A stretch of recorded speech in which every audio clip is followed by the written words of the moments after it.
Welcome to the Horror Hangout, a podcast where film fans watch the best and worst horror movies of all time and talk about them. It's the first episode of 2026. My name is Ben Errington, and today I'm joined by regular co-host Mr. Andy Conduit Turner. Hello, Ben. How are Hello you? there. I'm very well. Are And you? Happy New Year. And a happy New Year upon and to you as well. Have people in your life still been saying Happy New Year to you? That's what I want to know. Yeah, the first time I speak to him, but Yeah, but how long's that last for? First time you speak to them in I- March. Happy New Year to I'd say the you. first time you speak to them up to and including the end of the second week of January. Okay, yeah, that's fair enough. That's fair enough. Can't believe it's 2026. I remember looking forward to the future, going, "Oh, the bloody Millennium Bug! The Millennium Bug Were you is worried gonna about the end of happen." days, Ben? I was thinking Thematically about the end of accurate. days. I was thinking about planes just falling out of the sky, computers committing suicide, unaliving themselves, and Arnold Schwarzenegger trying to fight the horniest Satan that has ever existed. The horniest Satan that ever existed, and having a full-on fist fight with Miriam Margolyes. I couldn't believe that. I couldn't. I mean, that was probably the best part of this because, That Yeah, the fight is about as equal in like how many punches they get in. It's like the contractual negotiations you yeah, get with The Rock and Vin Diesel now, like Hobbs and Shaw. They're like, I get the most punches in. Miriam Margolyes pins him behind a piano. yeah. What has she got super strength, or is she just a strong lady?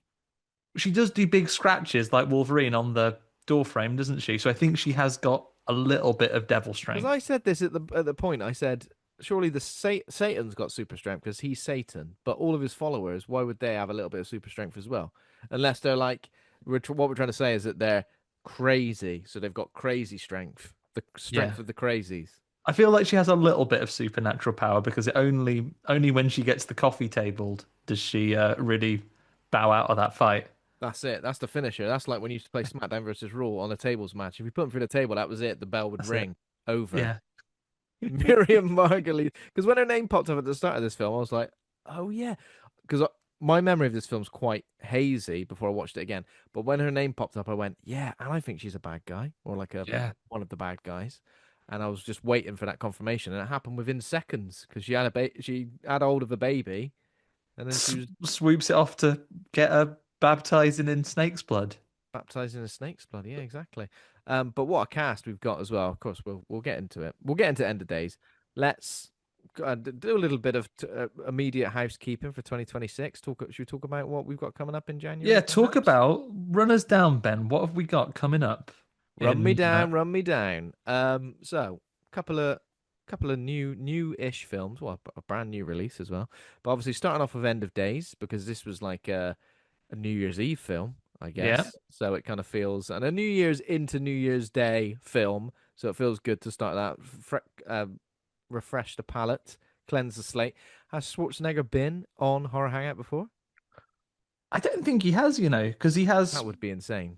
two horror films, I would say, that have Arnie in it. So that's because we've never done the original Predator. We've never done No, either Terminator film, even though you could call them horror adjacent. he's in that film Um, Maggie, that zombie film, Maggie isn't is his active zombie film, right? he? But Yeah. apart from that, it's really End of Days. An older man is, yeah, an End of Days and Eraser, like late 90s Arnie movies, really like blend into one for me. I was like, I can't wait for the crocodile bit in this film, and then halfway through, I went, Sadly not. "That's a razor, for God's sake!" What am I playing at? Maggie would be a good one to do because I do remember kind of liking that. Never seen Maggie, so I'm up for that whenever you are. There was a little run of Schwarzenegger films where it was kind of like a sort of comeback, where I think he'd gone. I guess he'd done a bit of politics and he'd gone, you know what, I'm going to do a couple of films. He did a film where he was like the sheriff in a town, Yes. like a sort Where of he like siege stops town people movie. crossing a Last bridge. Stand, The Last Lost Stand. them, Yeah, yeah, that's yeah. it. So that was 2013, and then Maggie was 2015. So yeah, like a little bit of a comeback for Arnie, and obviously he was in some Terminator uh, sequels as well. Can you One of tell the me who Terminator else? Who threes. else is billed alongside Arnold Schwarzenegger in The Last Stand? Not equal billing, but there are a couple of posters where they're stood side by side, and both of their names are above their heads. Is it something bonkers like Johnny Knoxville? It's Johnny Knoxville, yeah. Is it something bonkers like Johnny Knoxville? Yes, yes, it is. The poster is Arnold Schwarzenegger shooting a minigun and Johnny Knoxville like smiling on, going, "What a time! How's this happened?" He is presenting. Is it Fear Factor now? Johnny Knoxville?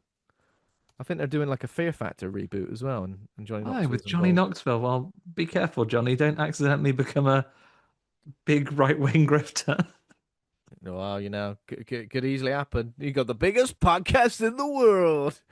Yeah, it's called Fear Factor, the next chapter, or something like that. I feel like just call it Fear From Factor the and Book move of on. Saw. And in the poster, Johnny Knoxville's got a beard of bees. I feel that's a jackass thing. Beard of bees. It would give you the fear factor, I suppose. If someone said, put this beard of bees on. Put this beard of babies in. Yeah, yeah. Okay, so what's going on? What's going on in January? So, So end starting of off, days, we're kicking us off starting off at the strong end. We're of days. starting at the end of days, with 1999's and 999 and 666 are all very prevalent in that film. Arnold Schwarzenegger, End of Days, nice.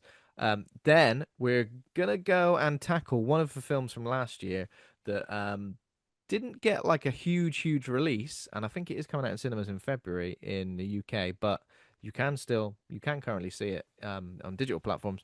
But Dracula, A Love Tale. So basically we're chatting to Ashley B. Red, friend of the show, and previous guest, multiple appearances on the podcast, of course. And she was talking about how much she loved the film. And you watched it, I watched it, and we all agreed, let's give it a full episode because Let's give why it a not? spin. Yeah, Luke, Ashley was on saying, please, can we do an episode on that? And I said, doesn't take much to convince me. Absolutely, yes. yeah, with so directed by is it Luc Besson, Luc Besson. and Caleb Landry Jones, Christoph Waltz. Yeah, it got me thinking, how many Draculas have we done, right? So tell me if this is correct or not. I've not actually physically looked, so this is from the top of the dome. We have done a 1930s Dracula, the Bela Yes. Lugosi one. We have done Bram Stoker's Dracula, the Francis Ford Coppola one. Mhm. We've done two versions of Nosferatu. I mean, that is Dracula. That's Dracula. Heavily Yeah. inspired Dracula. You've done a 50s one. You've done the Christopher Lee and Peter Cushing one, right? Yeah, I think you might be right, Before my actually. time. Yeah, because this was on the original Empire 50 Yeah. list. We've done Van Helsing. That's got Dracula in it. Yeah. I felt like that might be it. And then adding this to it as well. Yeah. And Anything we've to done add? other vampire films, Oh yeah, I'm but talking no Drac himself. specifically Dracula, right? Yeah, Dracula himself. We haven't done things like Renfield or Dracula. What was the one where Dracula Untold? Dracula Dracula Untold. 2000. I mean, these are all great films to do. Dracula 3000 that Coolio is in. Oh Jesus, I'd do all of these. I would. I would.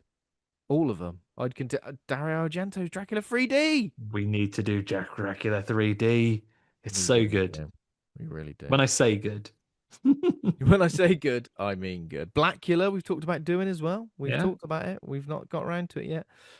Anyway, so what we're saying is we're doing another Dracula, but there are never-ending options. Well, they will Yeah. end. The This is options will another end. one. So if we haven't done one, the Dracula you like yet, maybe this is the time. What's Yeah. after Dracula? After Dracula, we're going to the Bone Temple. Bone Temple anxiety is in full swing, and I feel like Bone Temple anxiety is alleviated itself a little bit because the reviews coming out have been pretty Yeah, positive. right now it's Bone Temple Anticipation. Bone Temple anticipation. So yeah, the sequel to 28 Years Later, starring Ray Fiennes and Jack O'Connell in major roles, and I'll tell you what, everything I've seen of it has got me more and more interested in what the plot's potentially going to be. It's obviously about the nature of the infection and the humanity, potentially a little bit of humanity still being there for some of these rage fueled undeadites. I mean, And I assume a scene where they put pants on that man. yeah, whack a pair of pants on him, whack a pair of CK's. whack a pair of tighty whities on this guy. For God's sake, give him some. I say give him some dignity, but he's walking around hung like an oxen, isn't he? If He is. oxens are hung, which I think they are. I I've imagine heard so. that turn of phrase before, anyway. And then finally, after that, we round off January with a trauma triple bill. Can you tell us Very a little bit excited about for a that, Andy? trauma triple bill, right? So we're gonna have um well, Lloyd Kaufman himself is coming over to the UK. Liam Regan is putting together a triple bill in three cities around the country during the month of January. Down in, I don't know where if tickets are still available, but if they are, you can check this out at the Traumatized event that's going on around the country in January. Down in Old London Town on, I believe, the 16th of January, you will be able to go and see Terra Firma. Then coming up to Leeds on the 17th, you could join me in person and see alongside John Crinnan and see Poultrygeist, Night of the Chicken Dead. And then on the Sunday, you can get yourself down to Bristol. Ben Oh, Errington will be there along with John Crinnan seeing Romeo and Juliet, yeah, right? absolutely. And then we're going to get Liam Regan from Refuse Films to join us to talk about all three of those films, and I guess how the events go as well afterwards. How the So events go, some of very the exciting. behind the scenes making of. It's unlikely, even with our resilience for almost 4 hour episodes like the one Emma and I did for the year, I the know. roundup.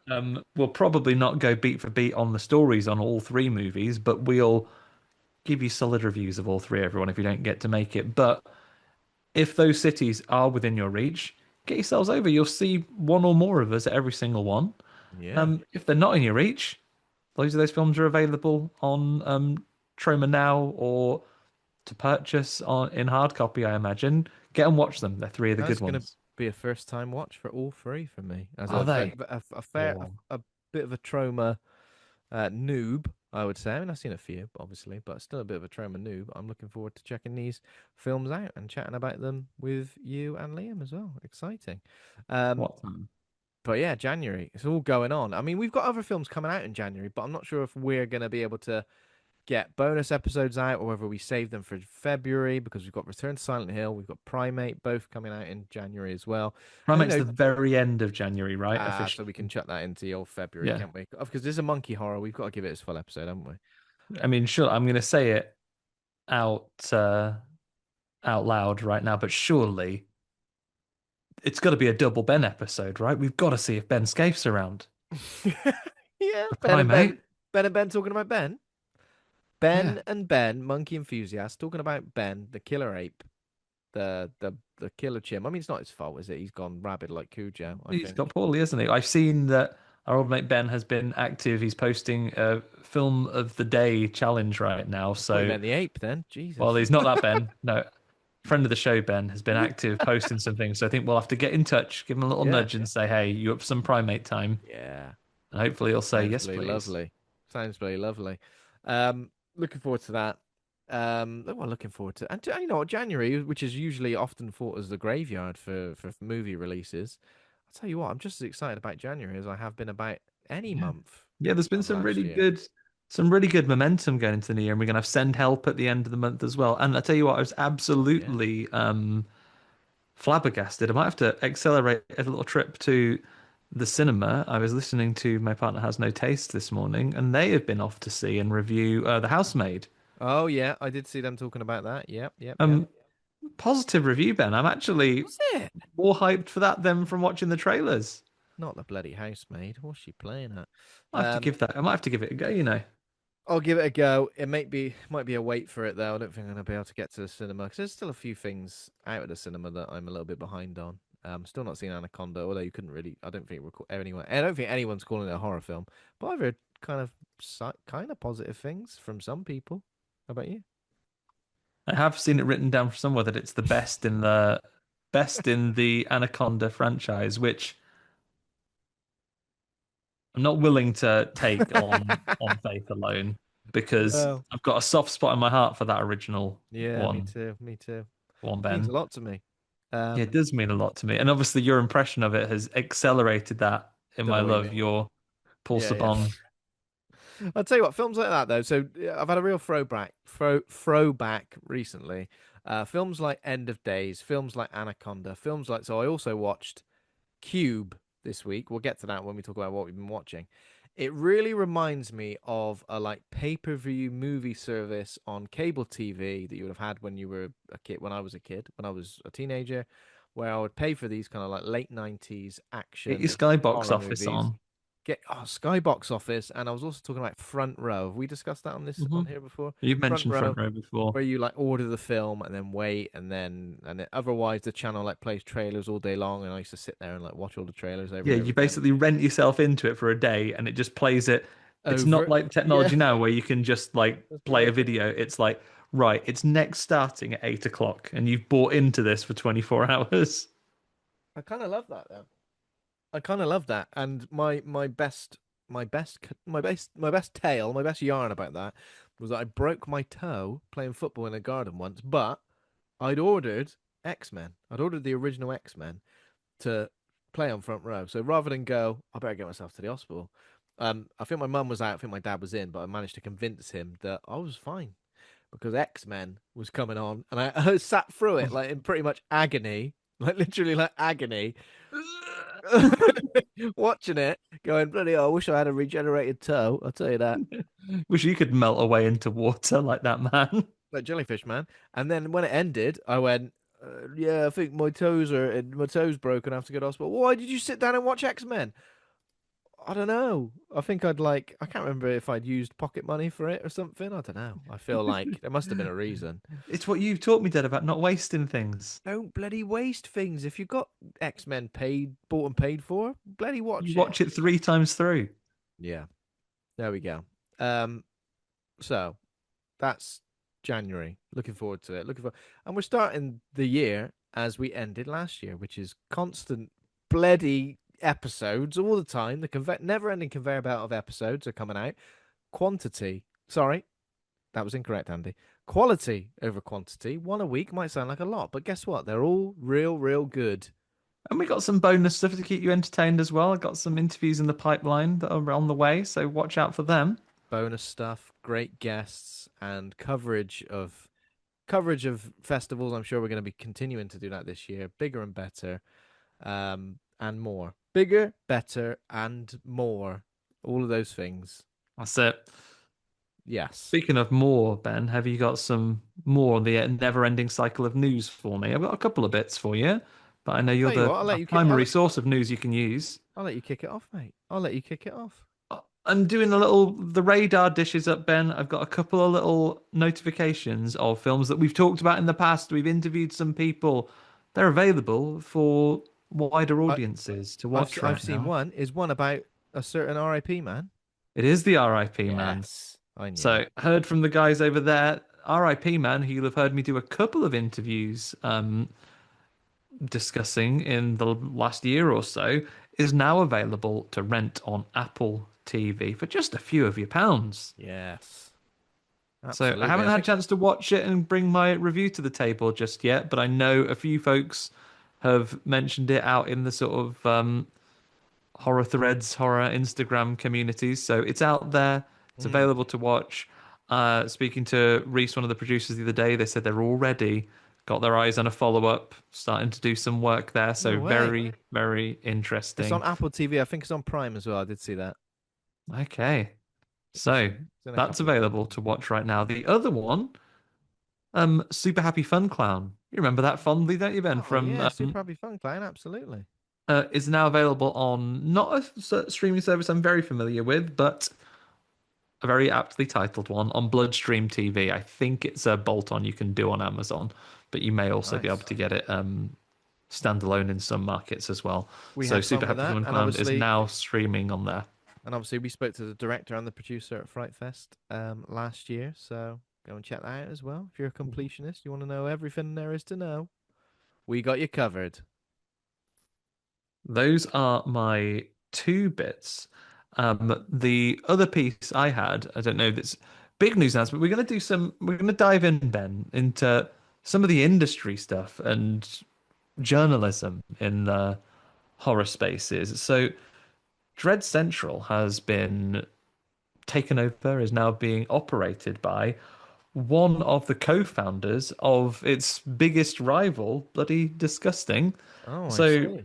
Brad Mishka has just announced that he's going to be running Dread Central going forward. Do you use either of those sites more or less than the other? Where is one of your go-to places for your horror So bits I and follow bobs, Ben? both on social media. So Dread Central and Bloody Disgusting are two that like I keep an eye out for Instagram posts a lot. But I would say Bloody Disgusting is the only actual website I would visit. I tend to visit Bloody Disgusting to kind of get more detail on the lowdown. And even when I do the horror news on this show every single week, it's Bloody Disgusting I tend to go to and look at what are popular news stories or anything that perhaps I may have missed. So yeah, use a bit of both, I guess. Yeah, I mean, always great resources, some great articles that come up there as well as the news in both locations. Also tied in both cases into broader production, right? In terms of movie production, in Mm. terms of podcast production. Is it Bloody FM Bloody where FM the podcast. where Yeah. the dead is as well? Yeah, Where you're right. lots of Luke Condor stories as well as other zombie stories set in George A. Romero's of the Dead universe Hmm. are available as well. Um, it's an interesting bit of news. The one bit I did reflect on, I think they're clearly very valuable websites. Lots of them showcasing lots of fantastic journalists' work as well as reviews and all those other things.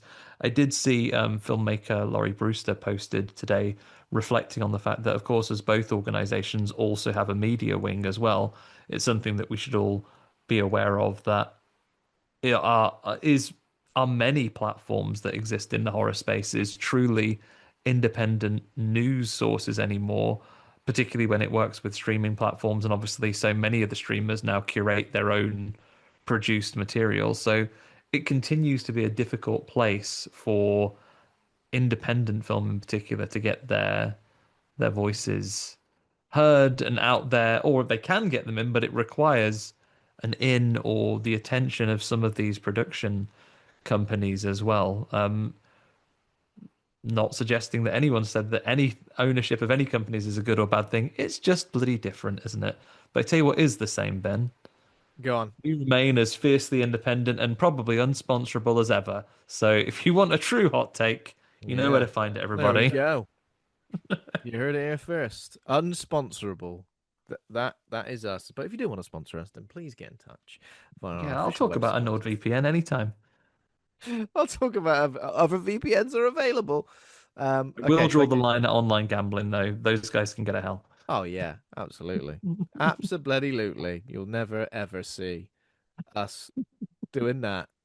Um, Anyway, so a couple of bits of news that I've got. There's a trailer and a poster for a new movie called They Will Kill You.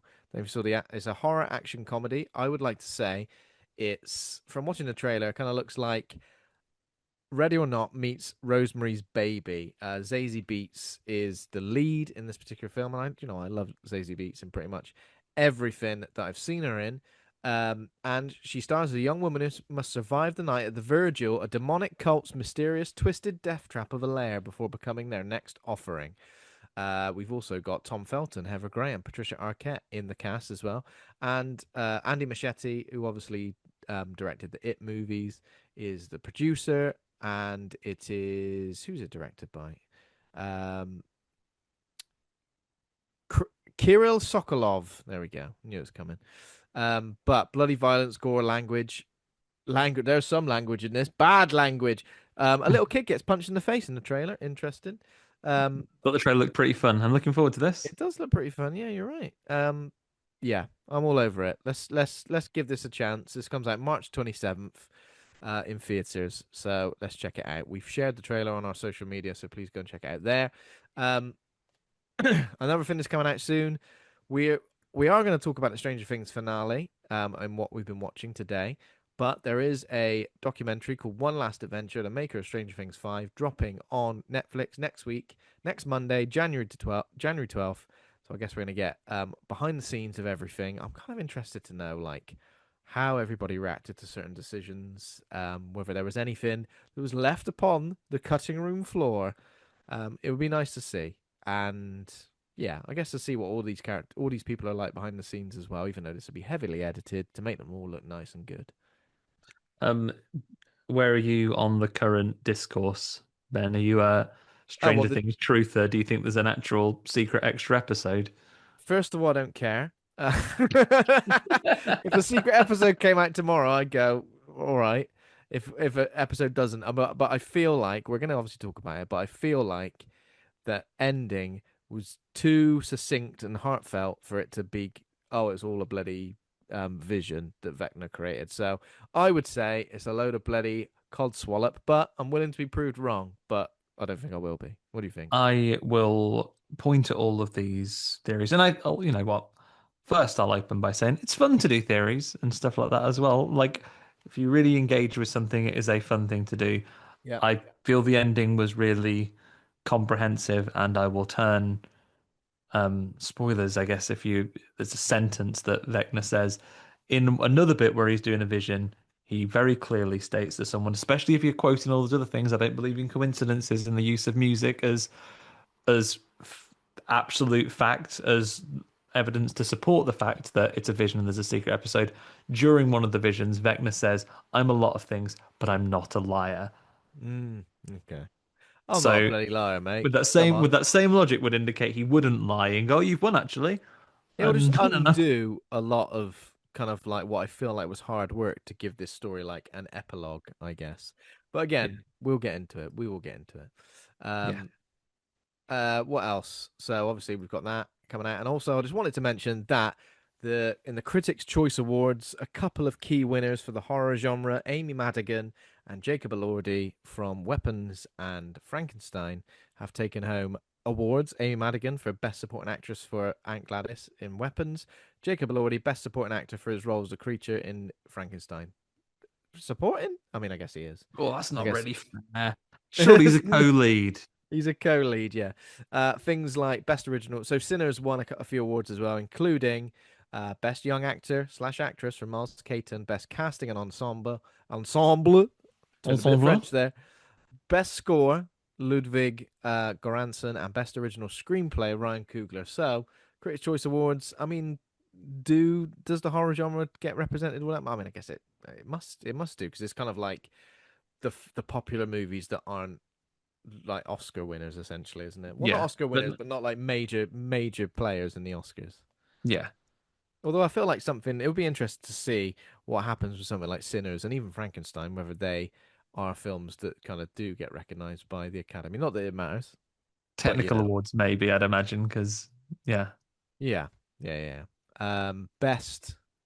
Best sexy beast man who's I been don't know who's up against. Who don't know who'd be up against him. Who dare? who'd be up against him? No one knows. He'd win it on his own, wouldn't he?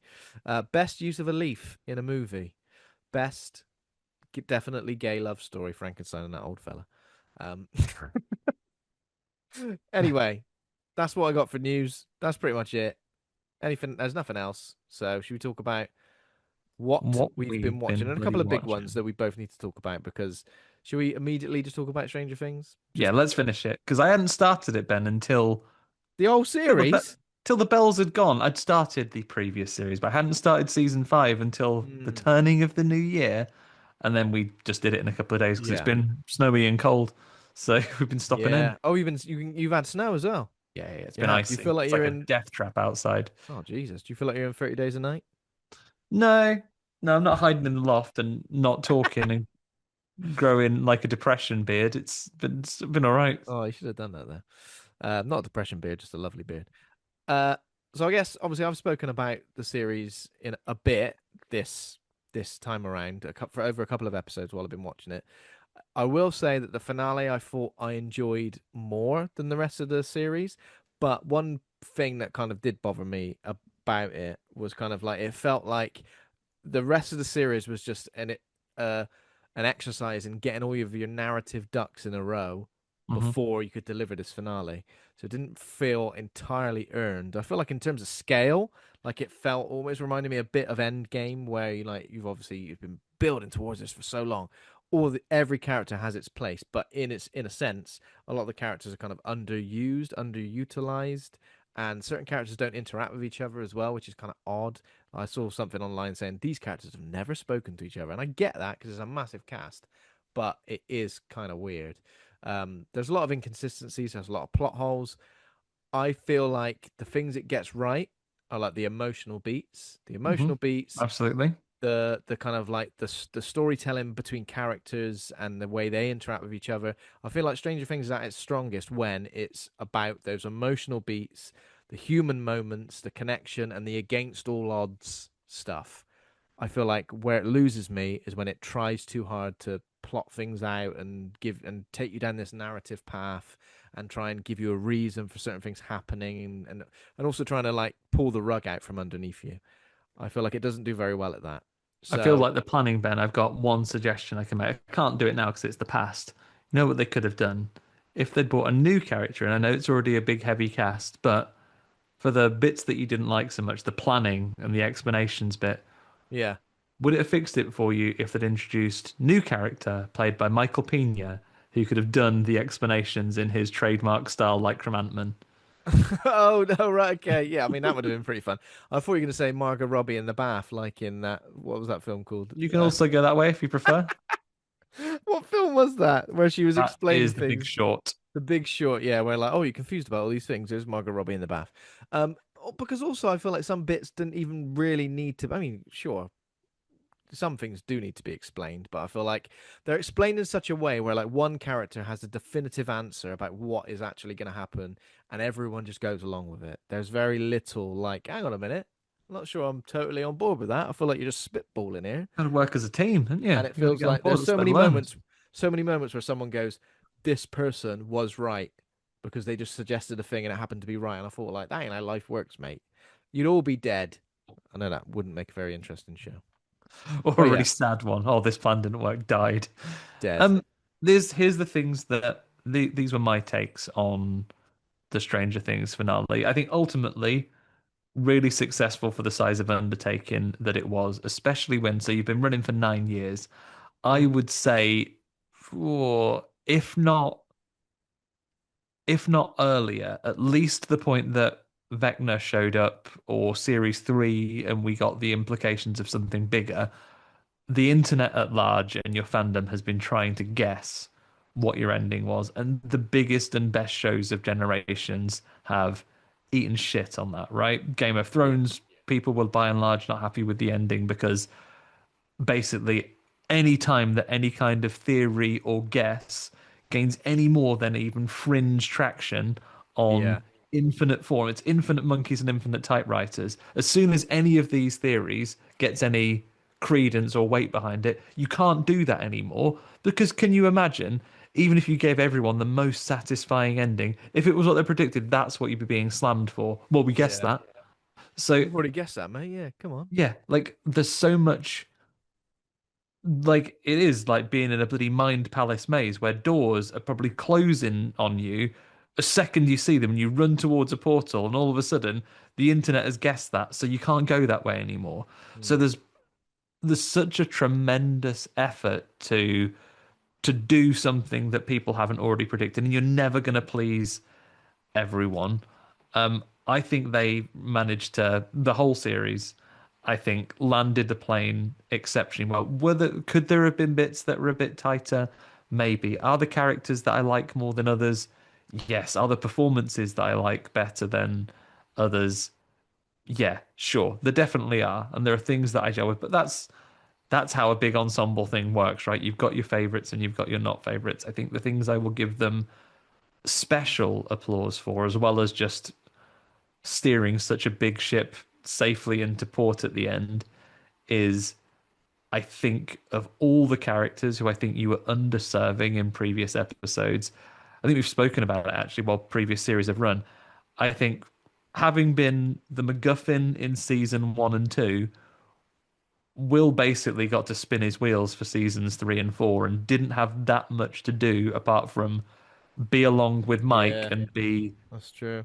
and be struggling a little bit. Whereas Struggle City. I I think they gave him as an actor who did a really great job, a great a really good turn for the final series. His character actually got to do something and didn't end up being helpless or the one that was dragging the feet. He actually could do play a really huge role in the final series. He's kind of the main one of the main characters in the final series. Mm. And I think I think that's good for him as one of the actors who we're not seeing in countless other things, and it was a nice payoff for kind of the character who is the central focus of one of the original story, right? Mm. I think that was really cool. Yeah. And I kind of like how the ending, for me, speculation about a secret episode aside, is open enough. It doesn't quite J.K. Rowling it and saying he married her and these people did this and that's what happened for the next 20 years of plot. And here they are taking their kids to Hawkins High Mm. in the year 2000. We didn't do that. We No. got an ending which is by all means definitive, but then we get enough of, oh, but what if this happened? And then I really liked the element where our characters they get to talk about something which I won't go into here and spoil it, but they get to choose whether they believe something happened or not. Yeah. And for me, That's pretty I think cool. you get to do that as an audience member as well. And even like a particular scene that you may think confirms this story, it's still kind of speculation, and isn't Yeah. it? So Yeah, I it's think not like you it's get to deliberate. imagine and you get to think about these things. And for me, that is great. Now, if they can just resist the temptation to wait a decade and then do a episode in the year 2000 where they're all like 40, like like They that won't. would be They won't resist that temptation. Depends how yeah, big the if they check is. could and then just let something end, I think for good or ill, whether you liked the ending or not, I'm pretty pleased with how they wrapped it all up. Yeah, I was pretty indifferent about the whole thing, to be Yeah. fair. But I think I enjoyed the finale for what it was. I Yeah. guess it And like, I've was. certainly seen the turnaround. Sorry, Ben, diving in on Huh? you. I think I've seen the turn because I think we spoke a few weeks ago that the the focus of online discourse and people talking had definitely shifted, I think, in the early part of the season. When those first episodes came out early in the month while Welcome to Derry was wrapping up, I Mm, felt like all the conversation and posting online I was seeing was very Welcome to Derry focused and it seemed quite secondary. But yeah, with the finale, I feel like it's really exploded. I think a lot of people were like me and waiting for it all to be out, maybe. yeah. No, that makes sense. That makes sense. And I did enjoy both needle drops of Prince songs and then even the David Bowie heroes at the end, which some people might go bit cliche, but I liked it. I thought it was good. I Purple know that's Rain. popular because it's nice, Ben. That's what I say. Yeah, yeah, exactly. There we go. Um, so yeah, that was Stranger Things 5, the finale. We've also both been watching In Search of Darkness 1995 to 1999, which is 6+ hours of horror movie documentaries. Horror movie documentary talking about not just in individual films that came out year by year in the 90s, but also just trends and kind of like things that were happening in the 90s and certain stars that were in lots of films and directors who were doing really well, with, tons and tons of people adding their 2 cents to everything, which is really interesting and fascinating. But yes, just like you, Andy, my watch list has grown exponentially, almost making me go, do I want to continue watching this documentary or do I want to go and watch that film in full first? I feel like I do. I find I'm watching it with Letterboxd open, Yeah. literally going, "Yep, put that on." Yeah, just stick that one on because there's loads and it's also given us food for thought for future episodes. It's made me realize that in the year where this podcast turns 9, Yeah. 9, yeah, And yeah, yay, yeah. Valentine's Day, mate. We'll In say the nine. year where this podcast turns 9 years old, we're nowhere near completing horror.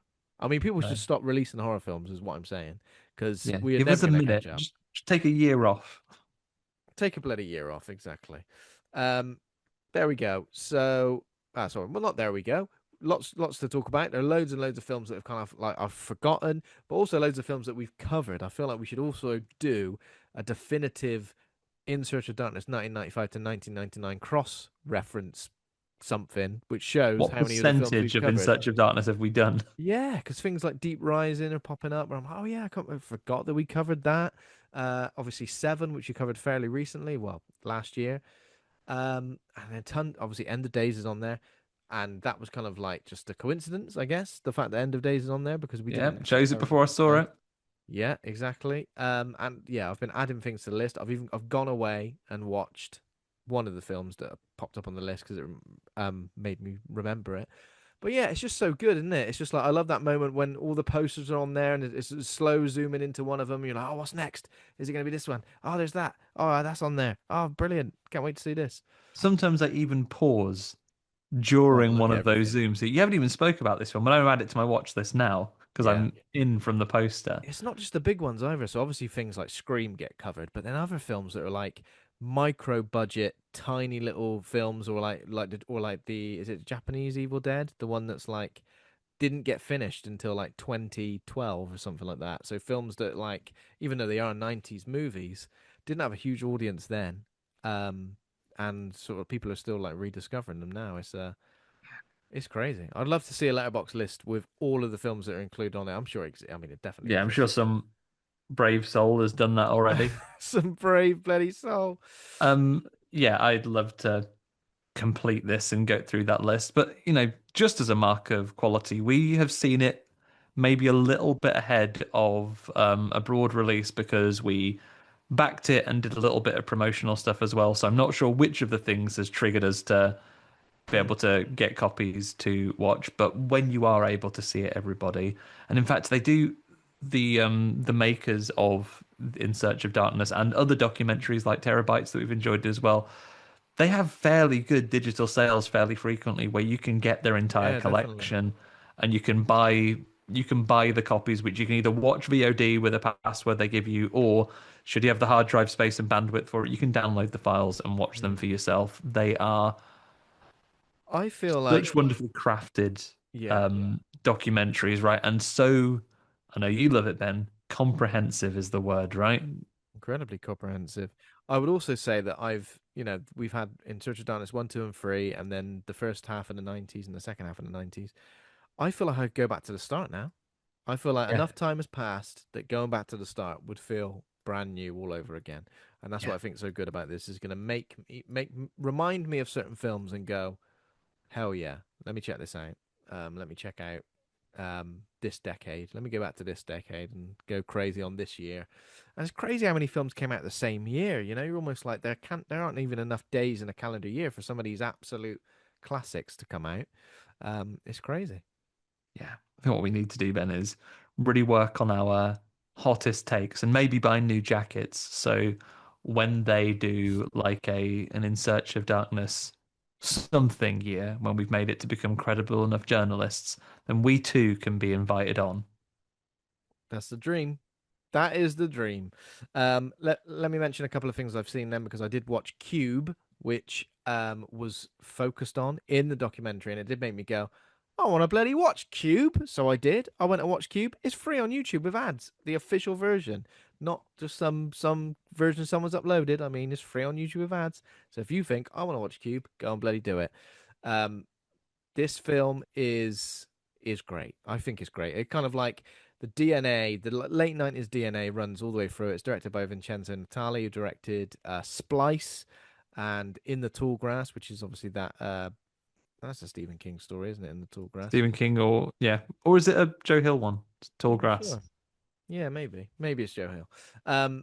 Yeah, this is kind of like there's in the late 90s DNA, you see what it's kind of like affected things like Resident Evil, for example. Like someone gets cubed. That's not. I don't think that's a spoiler. It happens in the first few minutes. I guess it's a spoiler if you've not seen it, but um, I find it really fascinating. Really fascinating characters who perhaps you think this character's the man. I'm gonna hang my hat on this guy. This one's gonna be the final dude. And then as time goes on, you go, oh, I was so wrong about this person. It's just a really interesting kind of What's the like. timeline? Cube versus Saw, Ben. What's the So Saw would have come out in 2004, wouldn't it? And Cube in 1997. But again, so- yeah, there's kind of like that. There is that DNA there as well for things like that. Not necessarily the torture porn side, but obviously like the traps and yeah, stuff like that, and loads of trying to big old find your horrible way out. traps and a mysterious force and A mysterious ways force. to think around the story, right? Yeah, there are a couple of sequels as well. And I think there was a Japanese remake, and I think they've sort of been touting an actual like an English language remake for a little while now. But yeah, it's just really good, and it does kind of make me go, how would I do in a cube? And I feel like probably not very well. And on In Search of Darkness, it was interesting because it talked about the making of the film and how they pretty much had a set that was just like 1.5 cubes. so they had to try and like make the film seem like there was a never ending series of cubes, but all they Put some had posters was up in each one when they've changed the angle. yeah, exactly This like isn't the that. same one. There's a David Bowie poster up in this one. It's a David Bowie poster, yeah. And what's more terrifying, Cube or the ITV show The Cube with Philip Schofield? That used to stress me out, not just because of Philip Schofield. That TV show used to stress me out as well, because it'd be like, see these 100 balls, get them from that bucket to the other bucket I in like know. four Hard mode. seconds. Basically, the first person you've seen do it is one of our nation's highest achievers, Mo Farah. But basically, unless you are one of the most impressive athletes in the Yeah. country, get out. Get out of here. Yeah. I think it's just so Cube, I think it's just a really good concept. Really great characters. I feel like everyone is acting their socks off in it. Yeah. I would say go and check it out. You've got Cube 2 Hypercube and Cube Zero, which are the sequels to it, 2002, 2004. Go and check that out as well. It Maybe is we'll put it on the docket somewhere, Ben. We'll do an episode of Cube. We'll I give think you we a little should. rest so you've got time to forget it. Yeah, I'm up for it. Well, it's just a little 90-minute good time, you know what I mean? It's just like stick it on if you haven't got anything else to watch and enjoy yourself. I will mention something I did watch before you and Emma did your roundup of Yes. 2025 as well. It wasn't a 2025 film, but I did watch Dreamcatcher. This is a Stephen King adaptation from 2003, directed by Lawrence Kasdan. Notoriously big old box office bomb, wasn't it? And I think notoriously critically panned as well. But it's got some big names in it. It's got Morgan Freeman, Thomas Jane, Jason My Lee, mate Tom Damian Jane. Yeah. Lewis, your mate Tom Jane, yeah, Tom Sizemore, Timothy Oliphant, Donnie Wahlberg playing someone who may be mentally handicapped is a bit iffy. It's a bit touch and go. Dream And Ben, can you confirm my memory? Before Donnie Wahlberg does a big win against the aliens, does he do a Scooby Doo quote? Yeah, the Scooby Doo quotes all the way through it because he's like he loves Scooby Doo. He's got a Scooby Doo lunchbox. He says Scooby Dooby Doo, where are you? But he's got a bit of a speech impediment. I won't do it. I won't do it. I refuse. It's such a weird film because I feel like it sets it up really well. This relationship between all of the characters, but then it like kills everyone off like pretty quickly. And when Damian Lewis's character gets like possessed by the alien and he's doing like a British accent, it does borderline on ridiculous. And Morgan Freeman, like being a bad guy as well, is also weird. I've Um, forgotten that you guys saw Stewie Griffin when he gets an alien up the bum. yeah, that's pretty much what happens. So aliens pop their way out your bumhole and in and then out again. You know, who knows? Who knows what that's an allegory for? I won't. I don't know what to suggest. But yeah, he goes all British, and it's tonally just a bit all over the place. Um, aliens are a bit CGI heavy, but it's enjoyable. Even if the enjoyment you're getting from it is kind of laughing at how Are we absurd it is. are we going to be racing to do an episode on that one, Ben, or are you in Camp Cube still? I see. I honestly think films like Dreamcatcher are great films to do on episodes Yeah. Absolutely. because you don't want to watch all the good ones and you want to watch ones you got something to say about, including the ridiculous nature of having an alien tentacle up the bum. And it's sending you all British. Well, powerful stuff. The question, Ben, I had for you was I'm going to ask you to go into your mind palace. And for the benefit of folks that were listening to us last time when we did our year of review, we struck a little bit of a wall, mate. We got a few notes from Rich that helped us fill the gaps a little bit, but neither Emma or I have seen The Rule of Jenny Penn. So could Oh, I put you on the okay. spot and ask you to just very quickly just give us some vibes as to why it made your top 10 ultimately? The Rule of Jenny Penn. So I feel like we've had horror movies in old people's homes before, haven't we? And we did have it And this year. since. We had The Home. We had The Home with Pete Davidson this year, didn't we? Um, it's got like probably one of the most sadistic performances from old John Lithgow you can ever imagine. I think he's wearing like contacts as well because there's something about his eyes where I'm like, I was scared. A doll's eyes. It's not even a doll's eye, just this like glassy, inhuman look he's got. It's a really well realized representation of the indignity of growing old. I feel like a lot of horror kind of does hagsploitation, doesn't it? It goes Mhm. old, scary, terrifying, evil. Whereas this is kind of like there's a lot of nice stuff about the way some of these people have relationships with each other and friendships and stuff like that. The editing, it like captures the way the mind maybe starts to fail over time as well, and it kind of like makes you feel like you're watching something through the eyes of someone who might be suffering from dementia or suffering from something that is making you think, are they imagining all of this or is this real? And add to that the John Lithgow stuff. There's a scene at the mid. No, me and Charlie both spoke about this in extent. There's a scene at the midpoint which felt like it was breadcrumbing something, which I feel like would have been a great ending, but it seems to just forget it. Unfortunately, Okay. it kind of goes like we both looked at each other and went, "Oh my god, it's going to be that," and then it wasn't, and we were like, "Oh, it Did he should get have straight on been." the internet and goes, "There's going to be a secret episode of this that comes Yeah, out in yeah. a fortnight"? It makes the ending, the conclusion. I mean, I am looking back at what I wrote on Letterboxd just because it's been a few months. Well, it was April 2025. I just thought it was great, especially because I feel like you can feel a little bit if we get fatigue when a lot of films are set in similar places, like an old people's home. You're like, oh, I've seen The Home this year. I know I watched it before The Home, but still, like, it's one of those things where you're familiar with that as a setting, and you're like, do I need to see another version of this? Okay. But yeah, it was great, and I feel like genuinely John Lithgow could have potentially been up there as like one of the villains of the year. Jeffrey Rush in the lead role is great as well. Oh, okay. Well, I will get and watch it. It's remained on my watch list, but we'll get there. Yeah, do it, do it, do it, do it. Um, anything else you've seen this Um, week? I sort of went hard before the end of the year, and then I was just catching up on Stranger Things this week, which we've talked about. Um, Apart from that, but you know what? There's a murder in it, which is real life horrors. I watched Wake Up Dead Man, Oh yeah, um, I've not the seen that yet. New Knives Out mystery. It's good. I liked it. Yeah, how is Daniel Craig's hair looking? Superb. It's looking magnificent, is it? No, it's Yeah, looking a bit longer than magnificent. usual, isn't it? Yeah, Love it. I think it really is in keeping with the character. Don't want to say anything, Ben, because it's a mystery. There's a bloody mystery at the center of it. I know that there are some people that haven't liked this one as much. It's a long one. It's over 2 hours, which is extravagant, but I'm here for it. And Mm. I thought to myself, I'm watching an episode of Midsummer Murders on ITV, and it's got the ads on there that they're this long.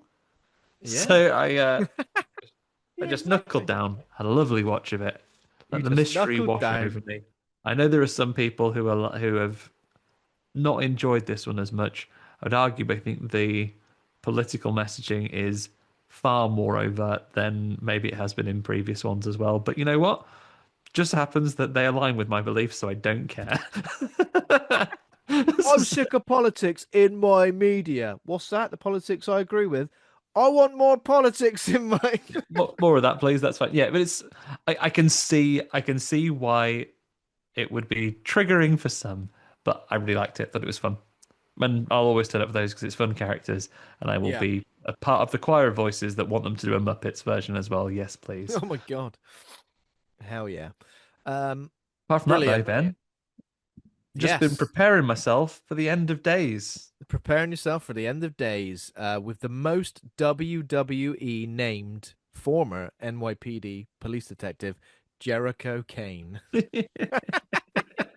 Oh my god, I absolutely love the names of late 90s action heroes. Jericho Kane. We'll get a list and try and run through them in a bit. That's a good idea for a quiz. Got a game for you, Ben, actually. You got a game for Spoilers me. for later. I've got some Arnie names from over the years. I'm going to ask you what film he's in. Oh, I'll that's put your great. knowledge to the Look at test. that. We're always on the same bloody page, aren't we? We always are. Um, Always together. Hell yes. Anyway, so End of Days, which is a 1999 American action horror film directed by Peter Hyams, written by Andrew W. Marlowe, stars Arnold Schwarzenegger, Gabriel Byrne, Robin Tunney, Kevin Pollak, Rod Steiger, CCH Pounder, and Miriam CCH Margolyes. Pounder, one of the best names. Is she bulletproof as well? Or can you regenerate? I genuinely need to know. CCH Pounder she's the nun in Lena Klammer, The Orphan. Yeah. Oh my God, yes. I was gonna say, but is she bulletproof? Because in there she gets shot and flattened and then comes back. The So devil does that though, doesn't he? the devil does it. It's when the devil does it. Or was it a bulletproof vest? Who knows? Anyway, so um a cynical bodyguard, Jericho Kane, is hired by a man possessed by Satan who is in search of his bride. When Jericho realizes what has happened, he must do everything he can to save the woman and the world. IMDb 5.8 out of 10. Rotten Tomatoes 11% critic score, 33% audience score. Come on. Letterboxd 2.7 out of 5. Some choice reviews on Letterboxd. Josh Lewis says, an equally silly and self-serious satanic Y2K paranoia neo-noir that thinks it's doing something between Rosemary's Baby and Seven. Justin La Liberty says, nothing quite captures the vibe of 1999 like Satan having a body horror threesome with a mother and daughter set to Limp Bizkit. Was it Limp Bizkit? Because at the time I didn't know it was Limp Bizkit. at the time I went, is that Limp Bizkit? And then I went, oh, I don't think it is. But maybe it is. George Hannah Wilson says, Satan is trying to end the world by fucking the chick from The Craft, and the only man who can protect her is Arnold Schwarzenegger. 3 stars. And then Emily Rugburn says, how can you hate a movie that calls the Bible a glorified press kit? 3 stars. His his discussion, I would say, is better than Pacino's in The Devil's Advocate Oh, when he yeah. talks about God being a big overachiever, Yeah. underachiever. I also cannot believe, now I've mentioned this already, but I will just hit off the bat, just go into this straight away. Can't believe that Jericho Kane has got the balls to basically say to Satan, you're a choir boy. A choir You're a boy. choir boy compared to me. I'm like, really, Jericho? I don't know if I believe that. Late earlier on, like Satan must be doing some pretty gnarly shit. You know, he's got a serious reputation. You, Jericho Kane, are just like a bit of an anti-hero. That's He's a it. I don't hard think. man, though, isn't he? That's what he's saying. Okay, that's what you're saying. He's the hardest bloke alive. That's right. Yeah. What So a what a time this character. I mean, we'll come to it fairly short order, but the breakfast of champions, Ben. the Do you remember? breakfast. Do you remember the ingredients of his breakfast smoothie? It is black coffee, Correct. Pepto Bismol, Correct. pizza, Yes. Floor leftover pizza. leftover Chinese, Yep. some sort of alcohol. Beer. They're the five pillars of I an amazing I breakfast. genuinely felt sick. I started to gag because I was thinking about it going like initially I didn't feel that bad, but when I started to see him drinking it, I just imagined what that must taste like, and I don't feel like any. First of all, getting all those things into your body at the same time probably ain't good anyway. Won't taste nice, and what's the point in just? I think just sit there and enjoy it individually, and it'll be all right. Even It's pizza for off the the floor.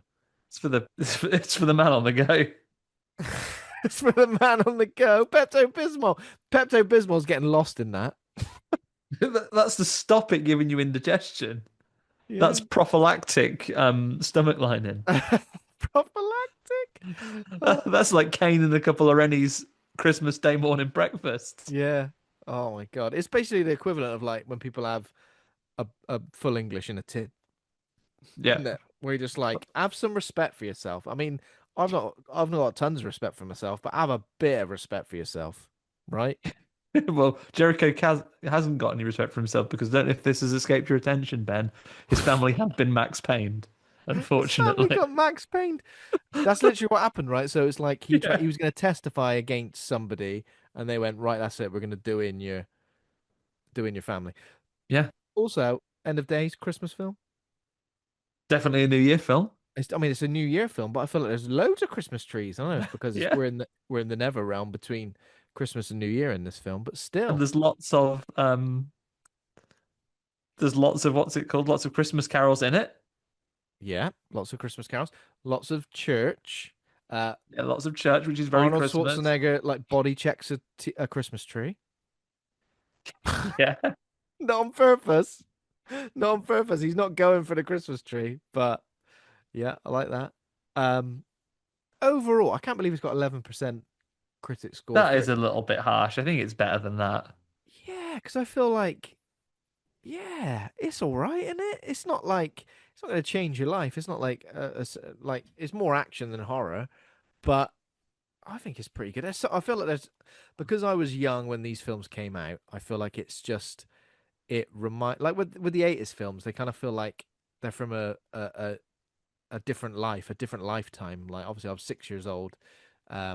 Sorry, not six, but 4 years old by the time the 80s ended. So I wasn't like watching films at the cinema and stuff. The 90s were when I was actually consuming films that I wanted to see, renting films, buying films, going to the cinema. So like something about this era just feels like my Your childhood, I era of guess. cinema, yeah, because I'd have Yeah. been a little older than you, so I would have been in 1999 when this film came out, running up to the millennium. For all I knew, it was watch this could happen in a couple of months. Yeah, yeah. So I'd have This might been, happen, mate. so I'd have been 16, perfect age, I would say, for End of Days, because it was a 15 at the Yeah. cinema. Because I feel like films like this, and when you were that age, they were like the best films you'd ever seen, weren't they? Like I genuinely remember coming out of Batman and Robin and thinking that was the best film I've ever seen in my life, Yeah, without a doubt. for me, peak cinema is the fact that I was Mortal Kombat was a 12 and I was like 11 when it came out, so I couldn't see it at the cinema. So my cousins had told me about it, and then I genuinely remember when it came out on video, going to the Blockbuster and renting it. And that was properly like there are people that grew up with, like, oh, remember when Order of the Phoenix came out or something like that? And no, I was when Mortal Kombat came out, I Bro, went and I rented it, and I remember putting it on, like got back from school. Mom took me like directly from school to the video shop so we could rent it, and then it was back home and like sat and watched it that evening. And what a mm, bloody time! what a bloody time. Mortal Kombat gets name checked in the Search of Darkness. Don't know if you've got that far yet. Oh, I haven't got that far yet. Can't wait. Yeah. So a Does lot that of mean we're Paul. allowed to do it on the podcast? I think it just gets name checked because it's Paul. What's his name? Paul Anderson. Paul W. W.S. Anderson. Paul. Yeah, is that right? Yeah. Paul Does he W.S., mention it? not Paul Thomas. He absolutely loves his wife, and he talks about obviously Event Mortal Kombat. Horizon gets a chat. And he talks about Mortal Kombat as well. Um, yeah. So Arnie is kind of like he's doing like grizzled Max Payne. Who else is he like?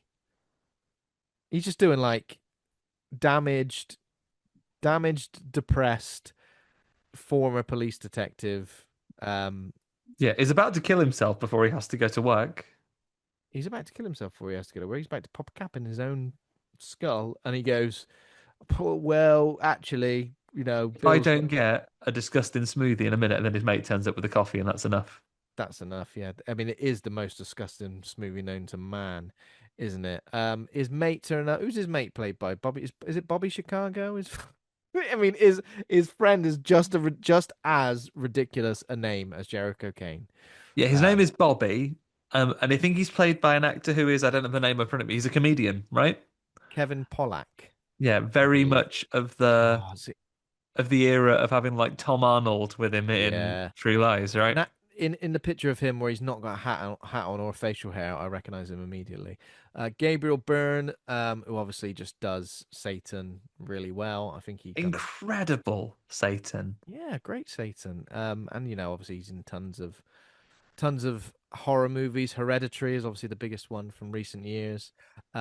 Weird that they mentioned Stigmata because he's in the film Stigmata as well as father as like the priest And in the it's movie. Stigmata's a similar era. Is Stigmata 1999 as well? Same year, yeah.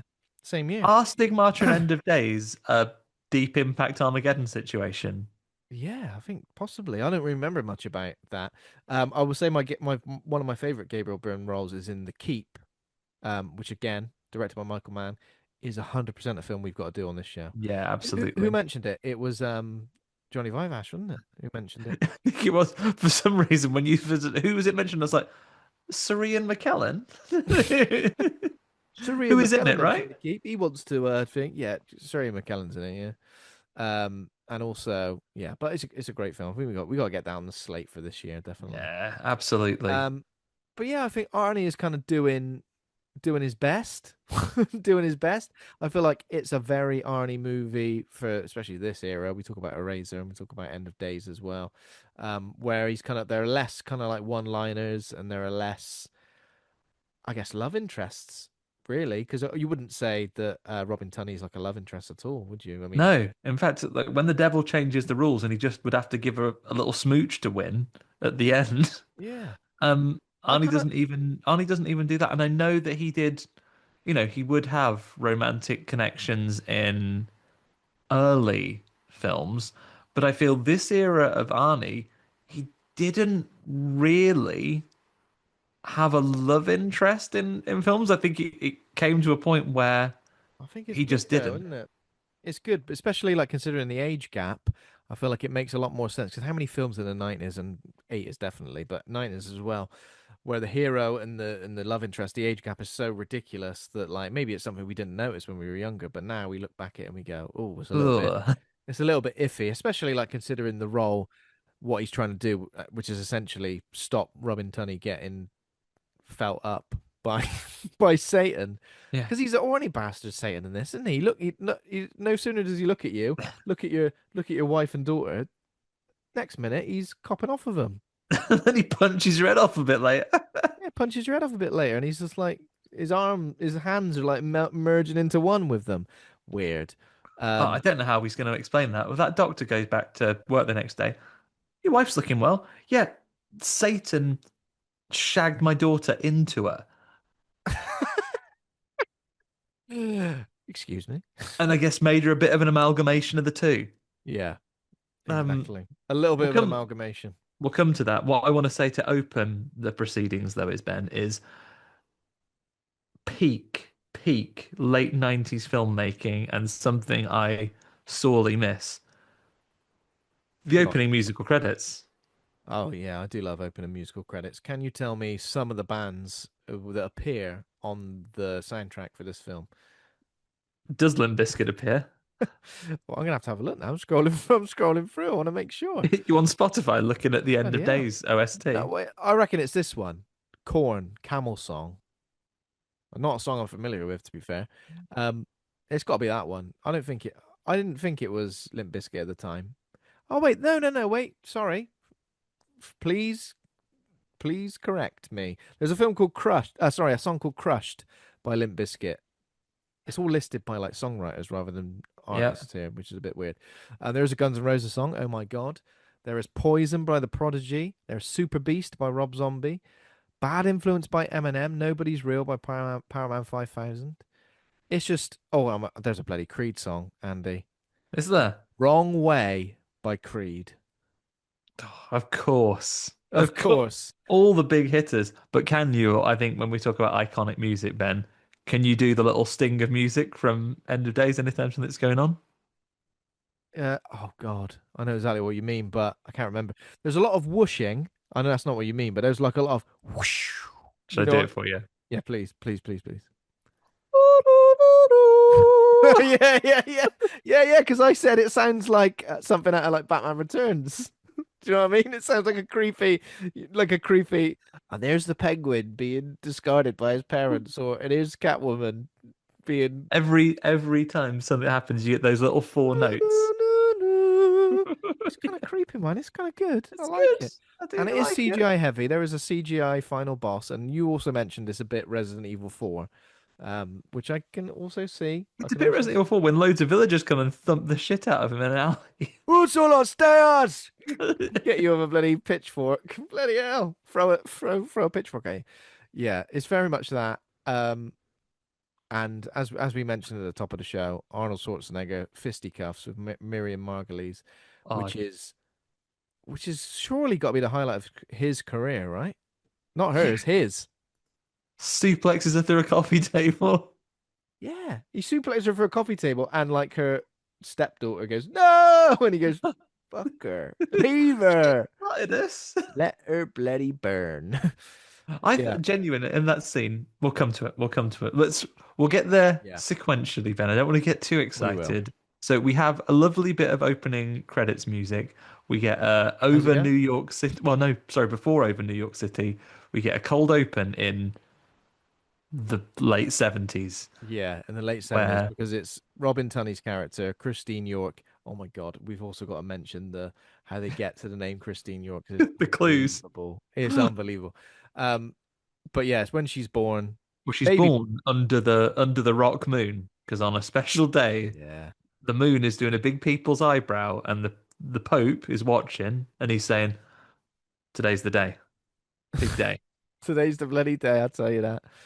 Yeah. big day." The person who is destined to be the devil, the devil's son's mum. So basically, The devil's son's mum's so auntie's basically, she nan. is going to be Devil Mary, I guess. Yeah. So basically, the woman is going to be the a baby is born. The woman a woman is born who's going to bequeath. Is that the right word? Yeah. The spawn of Satan, essentially. And the 1,000 years has ended, and her part of her destiny is that if she cops off with the devil, it will be the titular end of days. The titular end of days. Exactly. She gets Um, born. We see having her baby. It was the 90s. The dad wasn't in the delivery suite. well, Um, the dad was down a pub, wasn't he? He didn't have anything. What does he want to be there and see that for? pacing up and down outside with cigars. Yeah, he's gone to the he's gone to KFC and then gone to the arcade to play Ice of the Dead. Mark Corrigan does that. Yeah, yeah. I've seen. I've seen a new.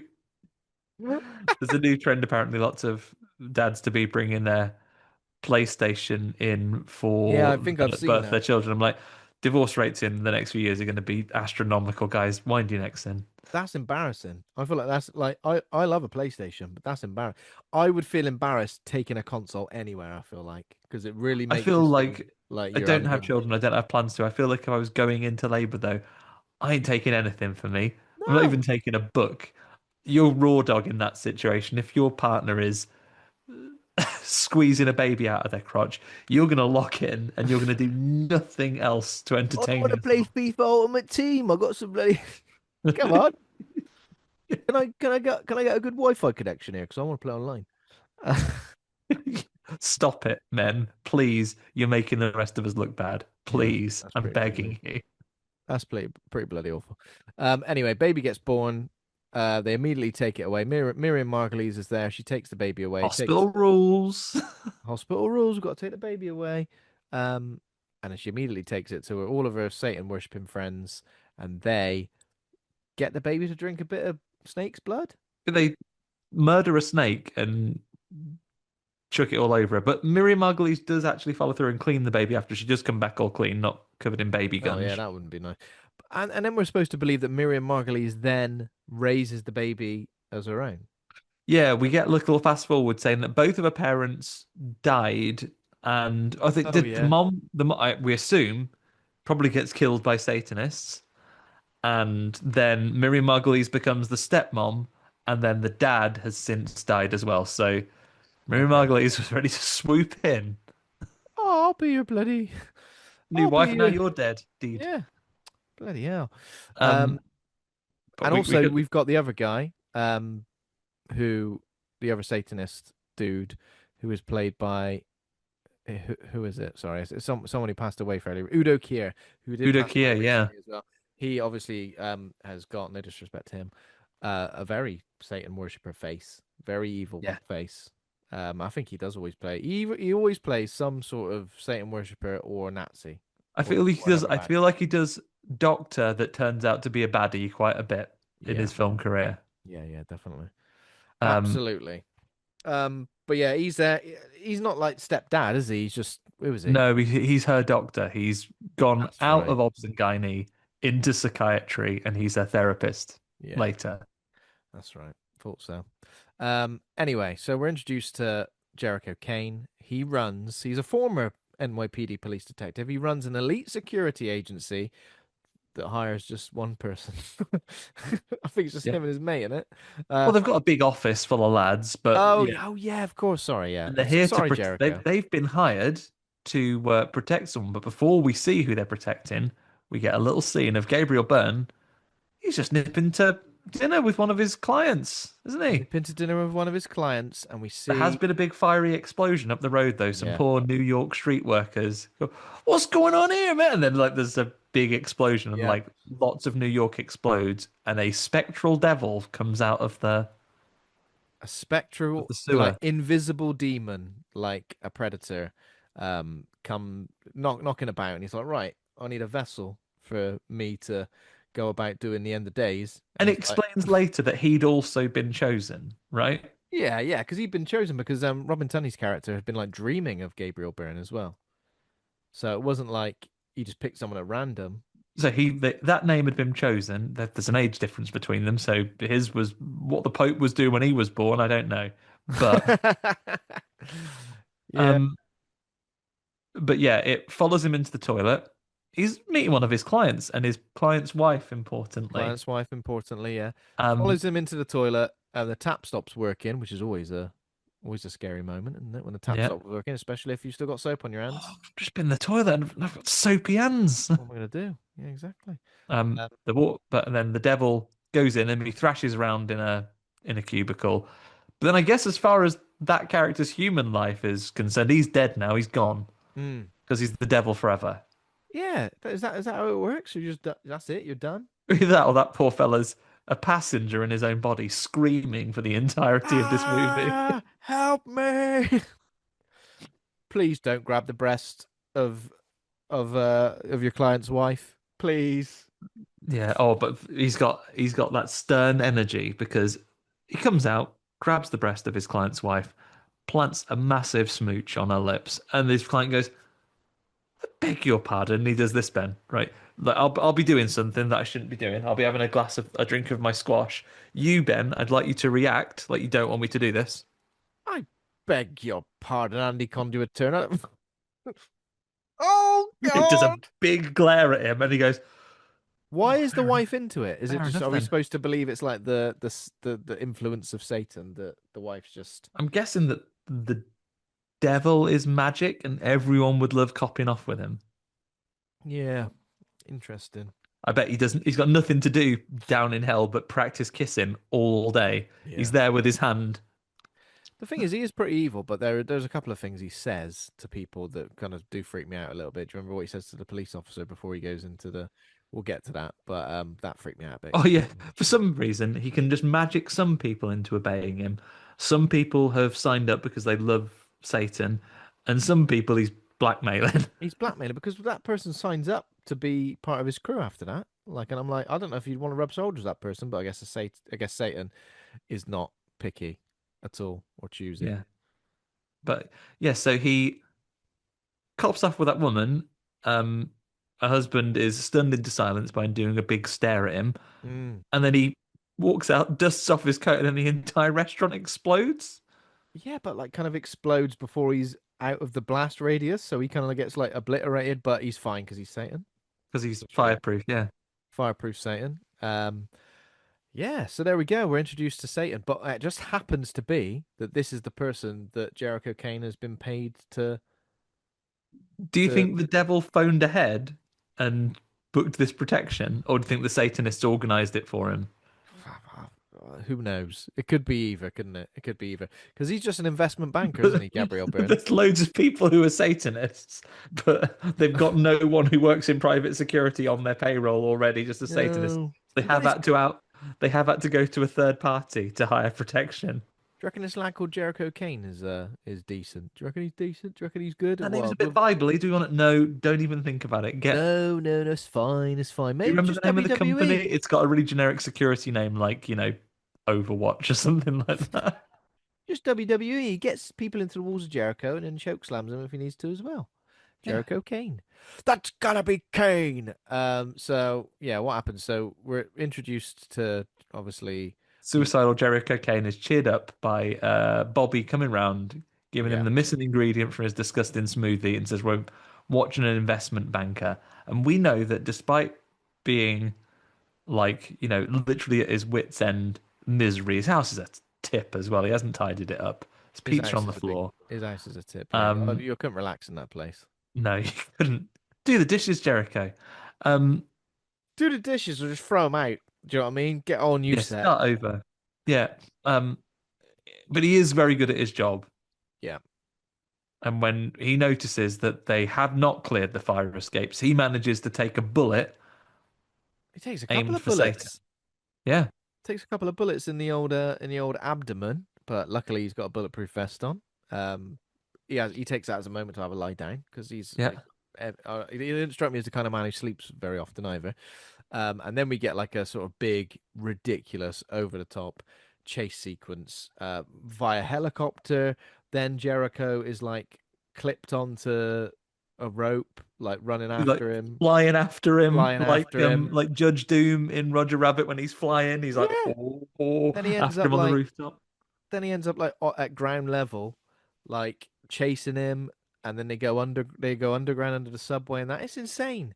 It's ridiculous. If this was in a game, I'd go, this is bloody ridiculous. If But this it's was in in a game, that is a two checkpoint chase, I would yeah, say. it's a two checkpoint chase. Exactly. And then we get locked into the FMV at the end. Yeah, Which is because the where FMV, the the um the priest shouts at him, thousand years have ended, he has come. 1,000 years have ended. Satan has come. And he Watch says, out. stop saying that. Hide your kids, hide your wife, and hide your husband too, because he's Satan. Yeah. He's Um, Satan in everybody out here. and he says, stop saying that, will you? And just stop trying not to be under arrest. He goes, I shan't. So he just shoots him. Oh yeah, he goes to shoot him and then he just pops the cap in his ass as you would. Doesn't kill him though. Doesn't kill him. He's alive.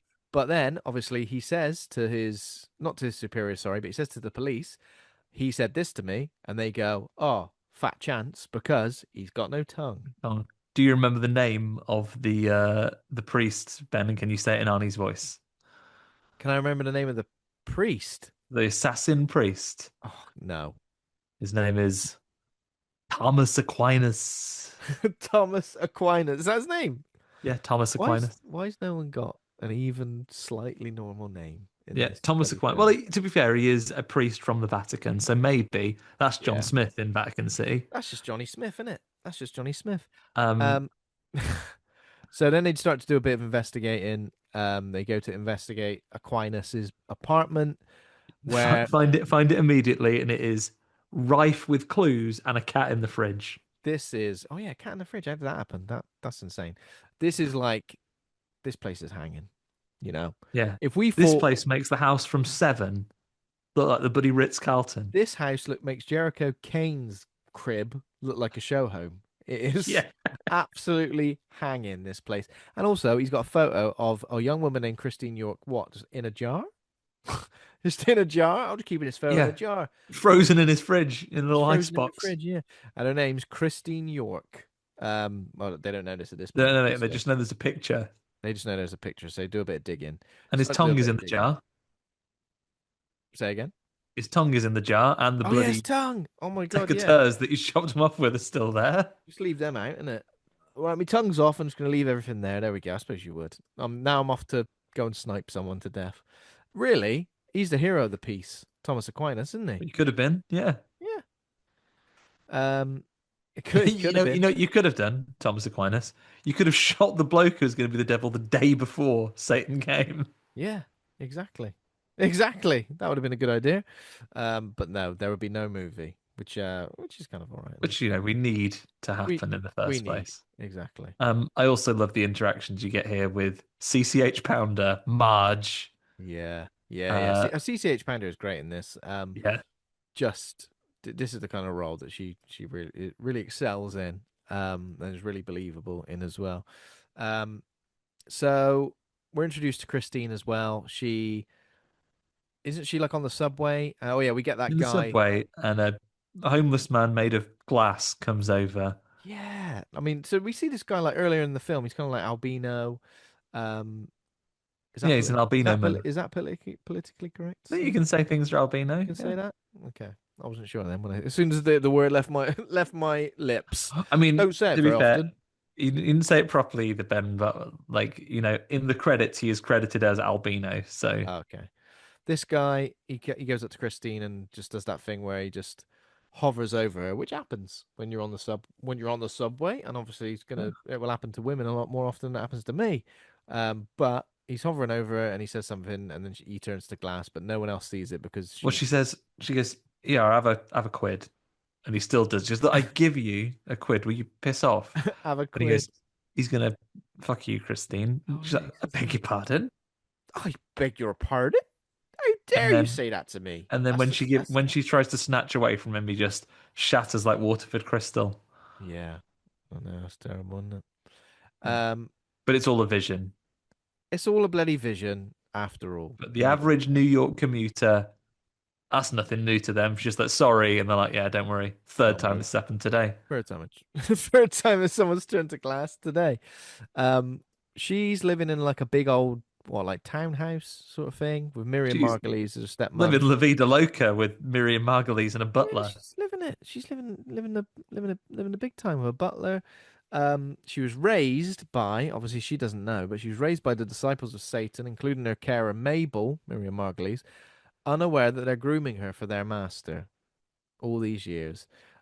She's been dreaming of and having visions of Gabriel Byrne and him copping off of her Yeah. for They're years. always saying to her, like, oh, if you ever meet someone and you just fancy him, just go for it, I reckon. Just bloody go for it, I reckon. Oh, I can't stop dreaming about this feller. Well, if you ever meet him, then I think it's probably a sign. It's probably a sign, yeah, exactly. Um, so Satanist violence has escalated across the city. Satan visits the hospitalized Aquinas, Aquinas, Aquinas. Aquinas, and I know he's Satan, right? I know he's saying, how's he get him on the ceiling? How's he bloody doing that magic in it? Well, when he Jesus is him, He Jesus him on the ceiling, and everyone pretty much said, well, yeah, in order to get into the hospital, he says to a guy, what does he say? He says something like he goes, the here, it's scent of that the pedo. boys. Yeah. He says something like the scent of the boys you Seduce is seduce. bloody rife on you, mate. Yeah. Stink of it. And he goes, now get the hell out of here. He goes, open the, he goes, remember who it is that you serve. Yeah. There's a lot of that Yeah. in there. And he does. That guy turns up later and The it's guy like goes, one of his oh, yeah, disciples as I well. will let you in to do a murder.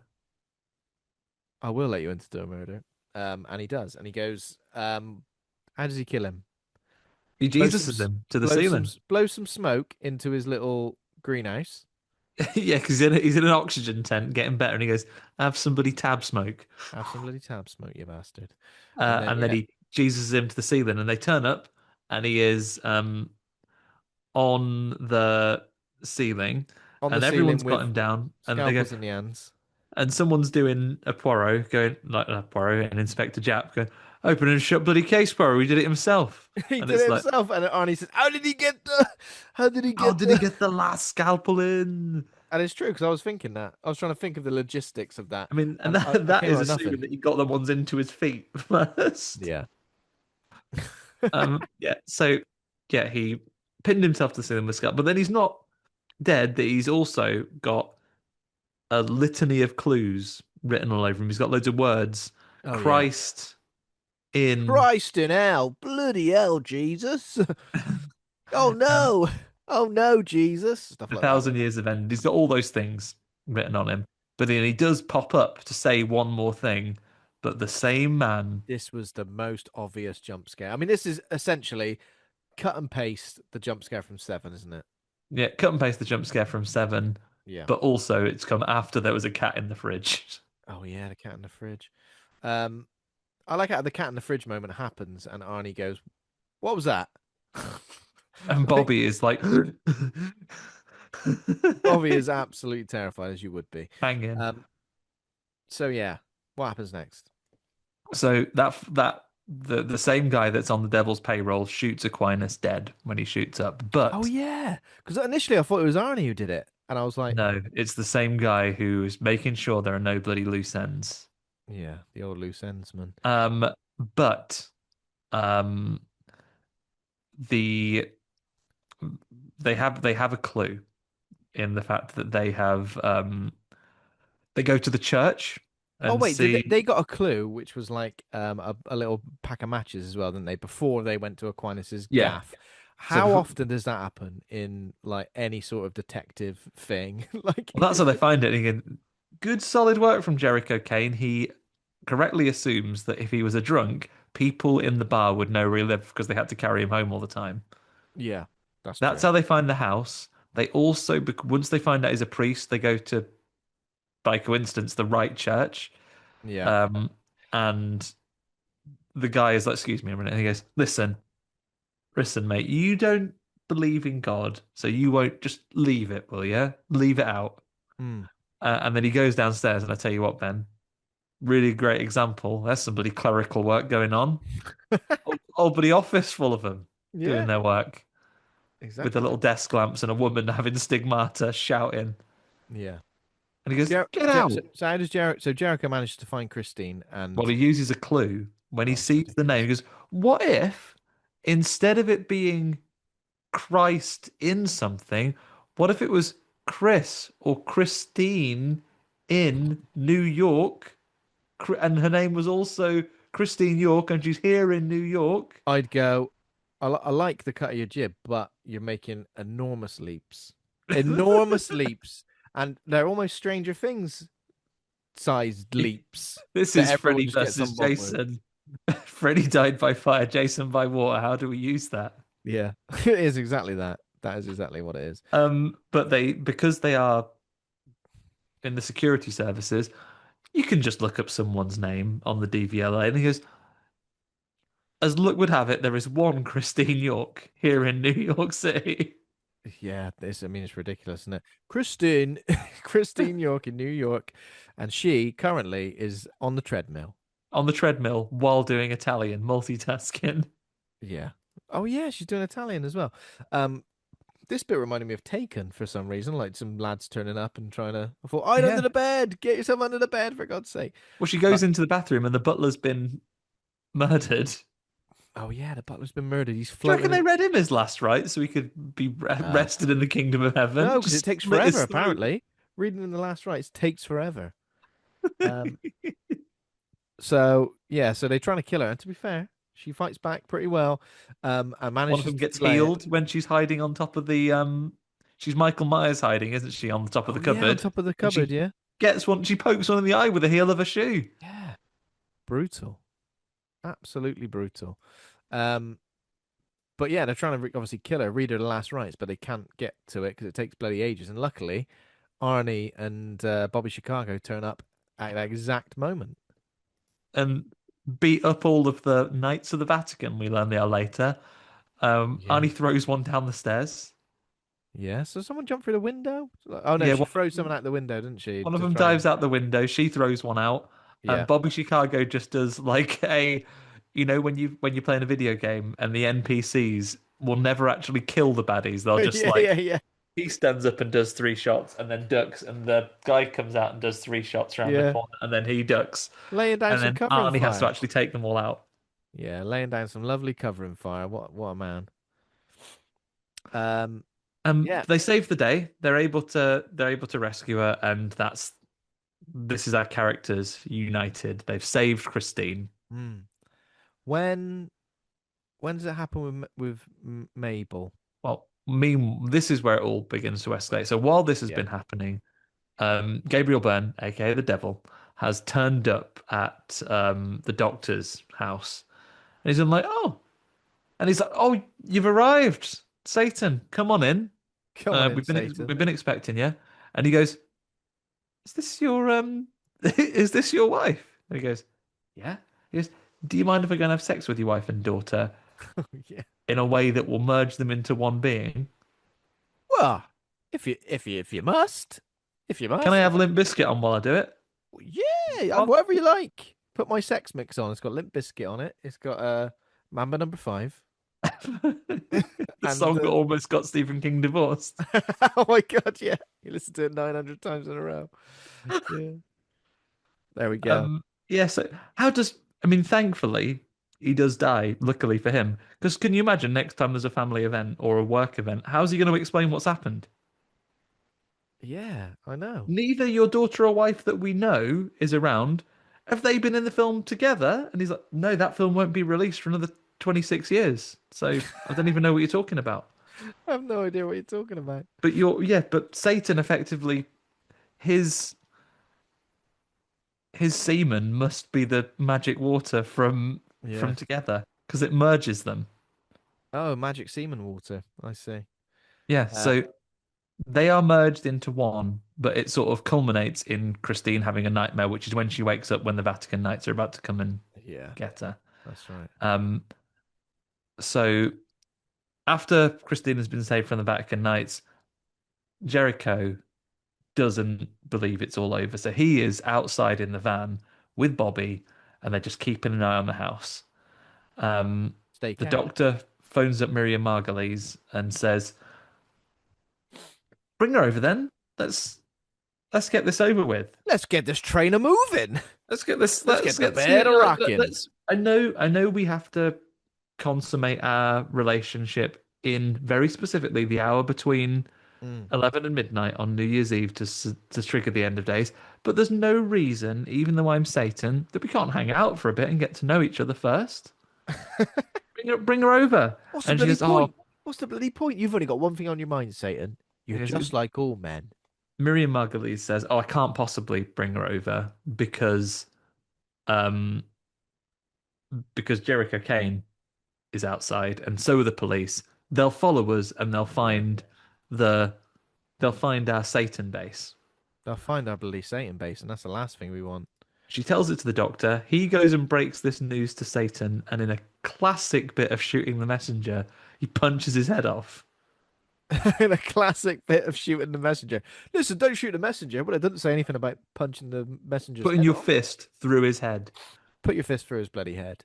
There we go. Have that, you bitch. He splits him like a watermelon in like a blink and you miss it scene, right? He just goes, He splits him like a watermelon, or like when people put elastic bands on watermelons. yeah. He does it like that. He just like goes, he just he just Bang! he just gives his head. I bet that there's a deleted scene where the devil goes, "Oh, should have got him to give me a lift. I'm I don't know Oh where yeah, she lives." yeah. Immolate. It says here Satan arrives and kills Mabel, but Oh, I that's don't know later. because they have a Has he fight. It says it here though. That's has he wrong. mugged that? Has he mugged that kid off yet? Where a kid bumps into him outside Oh Tandy's, yeah, and he goes, "Watch where you going, mate? I've just skateboarded into you." and he's got And a he top goes, on the jumper that says Satan is what? "Satan's the best. I heart Satan." I heart Satan, and he gets knocked over by a bus. And he I feel goes, like he's not dead. That guy, he just gets knocked off by a bus. "Yeah." What do you He think? like goes, "Love your jumper," and he goes, Bit of joshing, isn't it? "Whatever, man." And he goes to skate away, and then as he skates Whatever, away, he man. whispers like, "Hey, kid," and then obviously because Satan's got the most powerful whisper, that kid sort of hears him and turns around, and Huh? he gets bust. Flattened by a bus. Yeah. Yeah, there we go. Um. So yeah, they go in. Like the devil's on his way round anyway. But Jericho finds, having a little flick through the books, he finds out that the symbol that he took off one of the people that tried to kill Christine is that of the Vatican Knights, some lads who have a job to stop Satan. And he runs in to tell them. That is when Satan arrives, and that is where we get the main event, the clash of the titans that is Miriam Margolyes versus Arnold Schwarzenegger. Miriam Margolyes versus Arnold Schwarzenegger whilst the room's on fire, right? Yeah, Yeah, it's absolutely brutal in the best possible way. she's Uh, throwing him around. She's chucking him around that room like a bloody lamb. what do you think's going on? Has he just like completely underestimated her? He's seen her coming. He's gone, oh yeah, here we go, and I she's reckon it's like when when a mother's child is underneath a car or something at superhuman strength. She's like, right, my body, like Satan's just on his way over. He's in the Uber. So when he gets here, he's going to be furious if she's not. So I'm going to put every ounce of the energy of my body and go full Ultra Instinct, and full I'm going to tilt. fight Arnold Schwarzenegger here. Yeah. Well, Because let's see if we got. Satan's actually there. What he's doing is having a wee to blow up Bobby. I'm just seeing if we got any story like behind the scenes. 'Cause Miriam Margolyes is always appearing on things like This Morning and stuff and saying certain things. Anyway, I think her partner is maybe a producer. There is someone Margulies who's a producer of the film. Miriam Margolyes says that she's only just forgiven Hollywood film star Arnold Schwarzenegger for apparently breaking wind in her face while making a film together in the 90s. The two both starred in End of Days. She claimed when they were both on set, he deliberately passed wind loudly and purposefully and malevolently. Malevolently.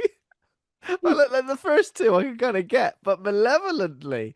And she said, well, men can be unbelievably silly. I forgave him only last week because I heard him speaking out against Trump. I thought, well, good for you. You've come to your senses. Before that, she was The fuming. irony that Miriam Margolyes was speaking out against a completely different Trump for all these years. Yeah, exactly. I love that though. And then there's another one of her just says, "I've forgiven Arnold for being such a naughty person." I just can't believe it. I feel like the main story, like I get that, that's funny, whatever, but it should be common knowledge that they had a fight scene. You know what I mean? I He know it deliberately should be. farted in my face. That's one of the biggest. If we were to do, Ben, if we did listicles and we did a top 10 unlikely fights in a horror movie, Miriam Number one. Margolyes versus Arnold Schwarzenegger There's literally is nothing that in. could beat that. It's unbelievable, That's the top one. Do you know this isn't the first Miriam Margolyes film we've done on the podcast, though, Ben? isn't it? No, she Oh, has a okay. very small role in another film we've done. I mean, if it's a very small role, I'm going to be fine. She is the dentist's receptionist in Little Shop of Horrors, and during a song, Steve Martin punches her out.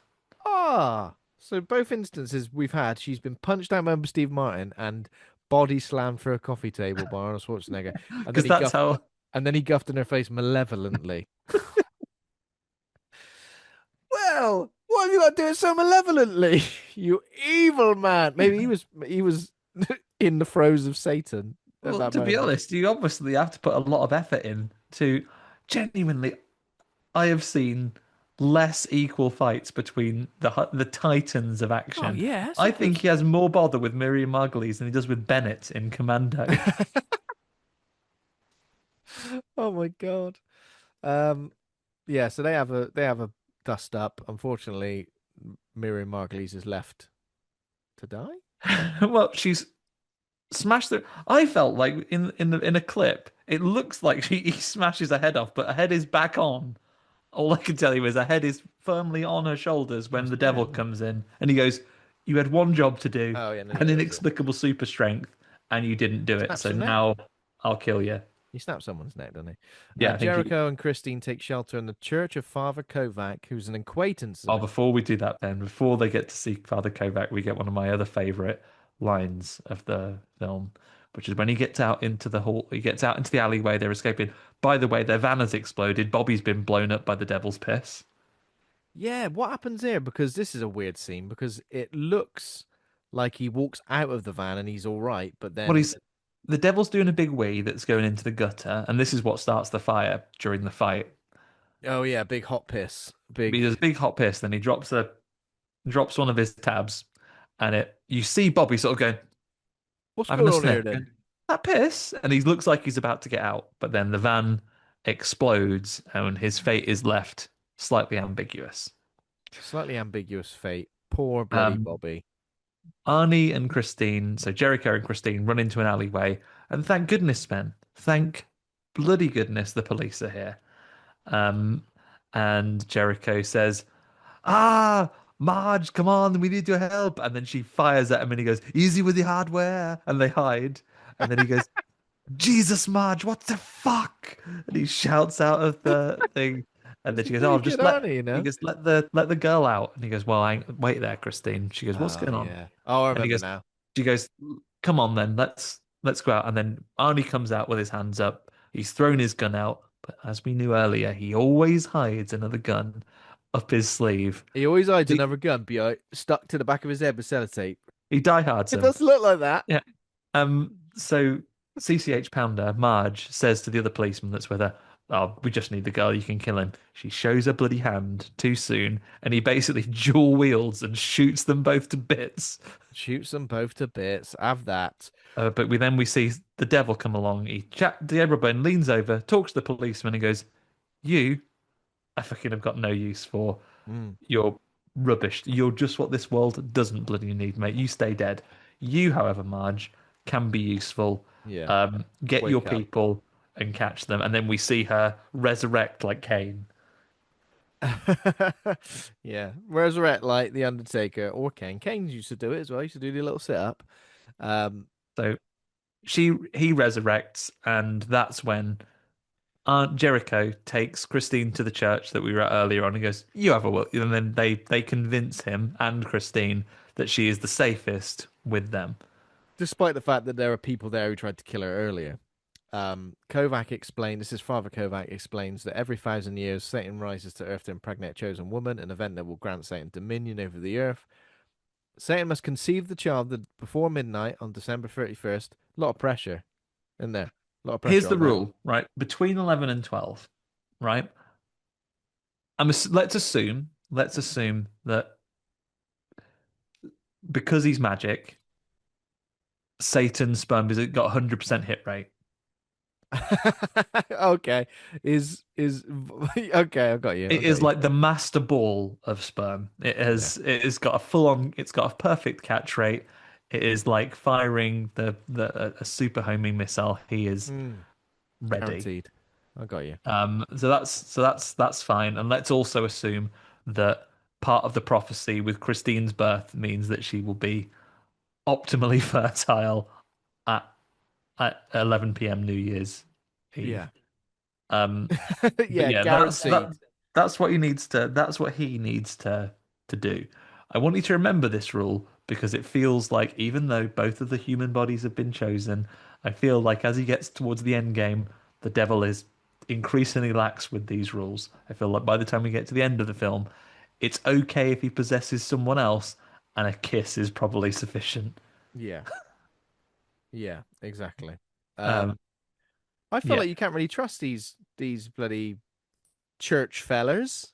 Well, They these never guys seem you can. consistent, It's are they? only a bit later when the Knights of the Vatican turn up. She goes, "Hang on a minute, I've met you before. You're the bad uns." You're the bloody bad uns, and she does go to like run away, and I don't blame her, to be fair. I was a little Yeah. bit worried for her in that To be instance. fair, though, that is the only because I was going to originally make a foolish statement saying, to be fair, if Arnie hadn't given away where she is, they'd have been fine then, but she wouldn't. She'll have been killed by the Vatican Knights. So everything had to happen. It wasn't like an Indiana Jones thing where if he hadn't done anything, it would have been fine. Yeah. Um, so he's left there, and then Arnie goes home. Who should be waiting for him at his house, Ben? Who do you reckon it's going to be? It's probably saying Going to be his himself, isn't loving it? wife and daughter? I'm afraid not. He's not waiting, is he? Just appears in his house when he's in there. He's there Out when of he comes. order. He goes, door's not broken. How did I do that, eh? Bloody magic. I'm bloody legend, I am, mate. And he basically gives him like Christmas Carol style, sort of like, doesn't he? He like walks him Yeah, through memories like of I his can make you life. happy. Thing is, what I love is he goes, "You're bloody miserable. I can make you happy again." And then before he explains it, he does go on to explain. But the first thing he makes happen is a Christmas tree appear. He goes, "I can make you happy. Look, I can decorated make, your house for Christmas, all I can nice." make a bloody Christmas tree appear. Did you know that? Yeah, yeah, yeah. That's nice. I don't actually decorate for Christmas anymore, so joke's on you. He puts up a Christmas tree and then shows Jericho his wife and daughter just having a bloody laugh, but chatting to him, chatting about him when he's not there, saying, "Oh, is Dad gonna come home? He never really comes home because he's really busy." Dad never comes home and he fucking stinks. Just absolutely out of order to poor old Jericho Kane. He's always doing malevolent farts on me, Mom. Why has he called me Undertaker Kane? Why does he call us the Brothers of Destruction? I'm really confused. Well, just wait. It'll be a lovely Christmas all together. Uncle Paul Bearer is going to come over. Um, Oh, that could oh, be if his wife's name before they were married was Pauline Bearer. Pauline Barrett. Oh my God, it's great, isn't it? Absolutely wonderful.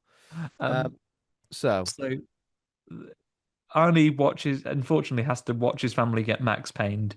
He yeah, sort of jumps through them. He can't stop them. He wastes all his bullets doing lots of shooting. he runs and jumps at the people and like takes out the Christmas tree, which is unfortunate, isn't Yeah, like a cat on Christmas Eve. it? Just like a cat on Christmas Eve. Um, I tell you what, they've been making light of these things, but I think as far as film work goes, a fairly brutal murder of family. We don't Oh get anything yeah. explicit, but we No, get it's like basically they take them in the bedroom, close the doors. You hear one horrible shot, and the mom stops screaming, and then you get the kids screaming for a second longer before there's another one. It's Yeah, pretty horrible. it's pretty horrible. He goes into the room afterwards as well, doesn't he, and kind of like sees the aftermath Yeah. as well. It is brutal. Yeah, you're right. You're right.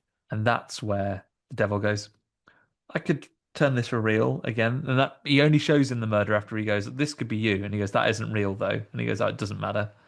He It goes, doesn't well, bloody it matter. does. It I'm does matter to assuming me. the reason why so many people are on his side is because he's making these promises. Like I feel like that's what's happened with Yeah. Bobby Chicago when he comes back later. Yeah, he makes a promise, says, do you want to not be on fire? And he goes, yes, please. He goes, right, that's the deal then. That's the deal. If you don't want to, if you want to not be on fire, then you have to be my best mate. Yeah. So he's trying to make a deal with Jericho to basically side up with him and say, right, just tell me where they are. And because he can't see into the house of God. He can't see into the house. Tell me what's going on in there, because I've always Can't wanted to can he know what's see? going on in the house of God. Um, so he's not allowed to see. And also tons of churches in New York City. So he's like, go on, Jericho, tell us where they are. And he goes, no. And he goes, well, I'm actually really bad. And that's when Jericho goes, you think you're no bad, eh? You're a choir boy compared to me. Yeah, and I do kind of feel like, come on now, Jericho, have a word with yourself. Yeah. I know you had a horrible smoothie earlier today, but I would say you're probably not. I say he's got some deep dark things going on, old Mister Satan. Yeah. But he then gets his air off with him, and I love this bit of this film, and this Gets is his one of my hair off. this whole exchange is one of my favorite bits. So the devil gets cross with him, shoves him out the window, and he Yeah, tries to make another deal with him. I think he still offers him his family back. He says, "Look, if you don't want to die and fall out the window, just join my side. I'll help you up, and then I'll give you your family back, and that's it." And then I love it. Arnie's like hanging off, and the window is broken, so he's hanging on like broken glass yeah. on his It's like window hands ledge, are in broken and glass. You're he's right. Yeah, because he is so tough. Ben, you need to establish how tough he is here. he's absolutely He's nailed. like going, he's like slipping down, and the devil's like, just take my hand. He's like, okay, okay, and then he goes down a little bit more. He's like, oh, I'm I'm slipping slipping. I'm down. desperate here. And then as the devil reaches down, he lunges back up, grabs him by the shoulder, and he goes, "Fuck you!" And he like throws, and he like tosses him out the window. Tosses him out the window, sends him all the way to his death. He lands on a car, Obliterates him into a obliterated. car. That's right. There's a few times where Arnie's like hanging, and he manages to like pull himself up, and I think he must weigh a serious amount, Arnie, at this point. Um, but yeah, he manages to get back in, and when he looks down, he's gone. Old thingy, isn't Gone. it? And Old then knock Saturn. at the door. I think, has the devil knocked at the door to come back in? But it's Bobby. It's Bobby. Bobby arrives unharmed, and he agrees basically to help protect I Christine love in New this bit York. where he's like, oh, I see. You took Bobby's body, did you? And he goes, what are you talking about? I'm just Bobby. So he shoots him. Oh yeah, he shoots him in the. And he goes, you're Oh, it's just a bleeding. graze. He goes, it's just a graze. He says, stop being such a fucking pussy. And he You are goes, pretty good at that. yeah. And he goes, you're bleeding. He goes, of course I'm bleeding. You fucking shot me. You absolutely fucking obliterated me. I kind of love this bit because they're like these fun bits of banter. And he goes, yeah, all right, Bobby, because you did bleed when I shot you, I believe you're a goodie. I'll go and um I'll go and get Christine. You go and rent a car and we'll go get her. But unfortunately, well, we get there. He arrives just in time to save Christine from being murdered by the Vatican Knights again. Mm. Because those Vatican Knights are not following the Pope's orders at all. He is there. The Pope's been in this film a couple of times. He's going, we've got to protect her because do that. The Vatican Knights are going, okay, I'll kill her. Okay, then let's just do her in. Yeah. Essentially, which is out of order, isn't it really? But Satan intervenes at this point, doesn't he? Satan turns up. How does Satan know that they're there? Well, he doesn't. Well, not yet anyway, because he's told. Well, Arnie has told Bobby that Yeah. Arnie has told Bobby meet me at this church. So everything shakes, and I then mean, he there's a turns lot up of at the that. door. There's a lot of Yeah, like the weird shaking scenes. It's kind of yeah, it's odd, isn't it? There's something very strange about the way they're because kind of the it edits are done. implies that the devil doesn't like being in church, but he can be in there. Bloody hurts him, mate. It gives him a Yeah, headache. because I Gives it. can stand the pain of being in church if it means getting together with my missus and bringing about the end of days. Unfortunately, for all of his powers, the devil doesn't have peripheral vision because Oh yeah, as of he course. Yeah, as I he did one laugh at that. shots almost every priest in there, Yeah. um, they kind of just sneak around the side and leave. Yeah, exactly. That's You exactly can't how it stay on happens. task, the devil. No, exactly. But what do you think of this bit where he basically annihilates all of the Vatican knights? Couldn't believe it. I was like, God, leave someone alive, why don't you? But yeah, he massacres the knights. Jericho and Christine flee. Um, But then but that's when Jericho, Bobby's outside, but he does that thing where you drive a little bit forward when your mate's about to get in the car yeah, all the drive a time. little. Oh yeah, he does drive a Oh, little forward. Go on then. Come on. Oh come on. No, no, no. Oh, come on then. No, you're not. get in there. Yeah, so he does that. And he like puts the central locking down like he's in a bad neighborhood. And he Bobby drives off with Jericho and not Jericho with Christine and leaves Jericho to get Resident Evil forward by literally robed Satanists. All the robed Satanists, But he ready to. batters loads of them. It's only when the devil He does. comes that manages to beat him up. Yeah, he does batter loads of them. I do like this when these things are happening. I do always go. I wanted to find out more about these side characters. What's their story? How have they ended up here? How's it gone so wrong for them? Have they given him has the devil given him something that they Yeah, liked, like not being on fire, or are they wrong'uns like the guy at the prison who he's blackmailing? yeah. I reckon it's a bit of both. I reckon a little bit of both. Don't you think? Yeah. Yeah, so either way, he's got his big group of lads and they're kicking his gun about on the floor. It's pretty good. I like this action scene, and it is overwhelming, but he's fighting and he's doing his best, and you think he's going to get the upper hand, but then the devil turns up and like choke slams him. The devil turns up and chokeslams in. Ironic that Jericho Kane gets chokeslammed, right? Yeah, and then the devil goes, "You could have been on my team, actually." Um, much like Sinbad in Jingle All the Way says to him, "We could have been the team together, but now I've Oh tripped yeah. you over." Um, and he goes, "Right, mate, you're going to be. I'm not going to kill you. Actually, don't call it hubris. Don't say that. I'm going to not kill you, the man who has been so far the most successful at stopping me. I'm just going to tie you up, and you'll be all crucified, uh, and Yeah. then you'll be around for the end of days. Actually, so see you later." And he ties him up on a cross, and he gets hoisted outside the church. Thankfully, the main character priest, who we've met a couple of times, just got knocked out by Satan, and he gets him down in the He morning. just got knocked out. He's fine. He gets him down in the morning, says, "Oh bloody hell, you get yourself into some right pickles, don't you, Jericho Kane? Get yourself, get yourself down. I'm gonna let you live so you can witness my ultimate triumph, but it is still like 24 hours away. So I just got to hope that you end up, you That you are remain not crucified. that you're remained here, and no one gets you down for the course of this No one day. gets you down, even though I haven't cut your tongue out, so you can call for help." You can call for help, and there's hundreds of Satanists here. I bet some of them go, "Do you want us to stay and watch it?" Nah. Nah, nah, come on, you're gonna miss the Don't big you try fire. and get out of being at my big sort of subway dance rave copping off session that I'm going to be at in a little bit. You're coming to that. Subway You dance rave RSVP. coffin off session. You've got the Outlook calendar invite note, and you said accept. So don't Exactly. go trying to volunteer to watch Arnold Schwarzenegger now. No, please You're don't going to do be that. there at that. That's a binding Yeah. thing. That's another thing that late nineties movies like this enjoy, don't they? Like a big rave Raves. party copping off session. Yeah. Implying that anyone gets off with anybody at raves. Yeah, exactly. And it Yeah. doesn't always work out like that, unfortunately. But especially Winnie at a the phone Pooh, Blood and party, Honey 2 were influenced by this. They were like, yeah. especially at a phone party, because you're fighting for your life. That you're gonna. Yeah, sorry, I can't actually be interested in trying to meet or strike up even a passing relationship with anyone tonight because I'm literally drowning. I'm literally drowning. I can't bloody breathe, mate. I don't care Every what you're time I try. playing. I don't care what you're playing. Like last time I was fighting for my life at a phone party, DJ Sammy was there, mate, and I didn't care what he was playing because I was fighting for my life. I I was was like, absolutely fighting for my life, and you end I've up stood, soaking I've stood wet. in a dangerous area, and I'm like, I don't know where these bubbles end, mate. As far as I'm aware, I'm under 20 foot of bubbles here. You generally end up soaking wet as well, don't you? Like piss wet through. You end up.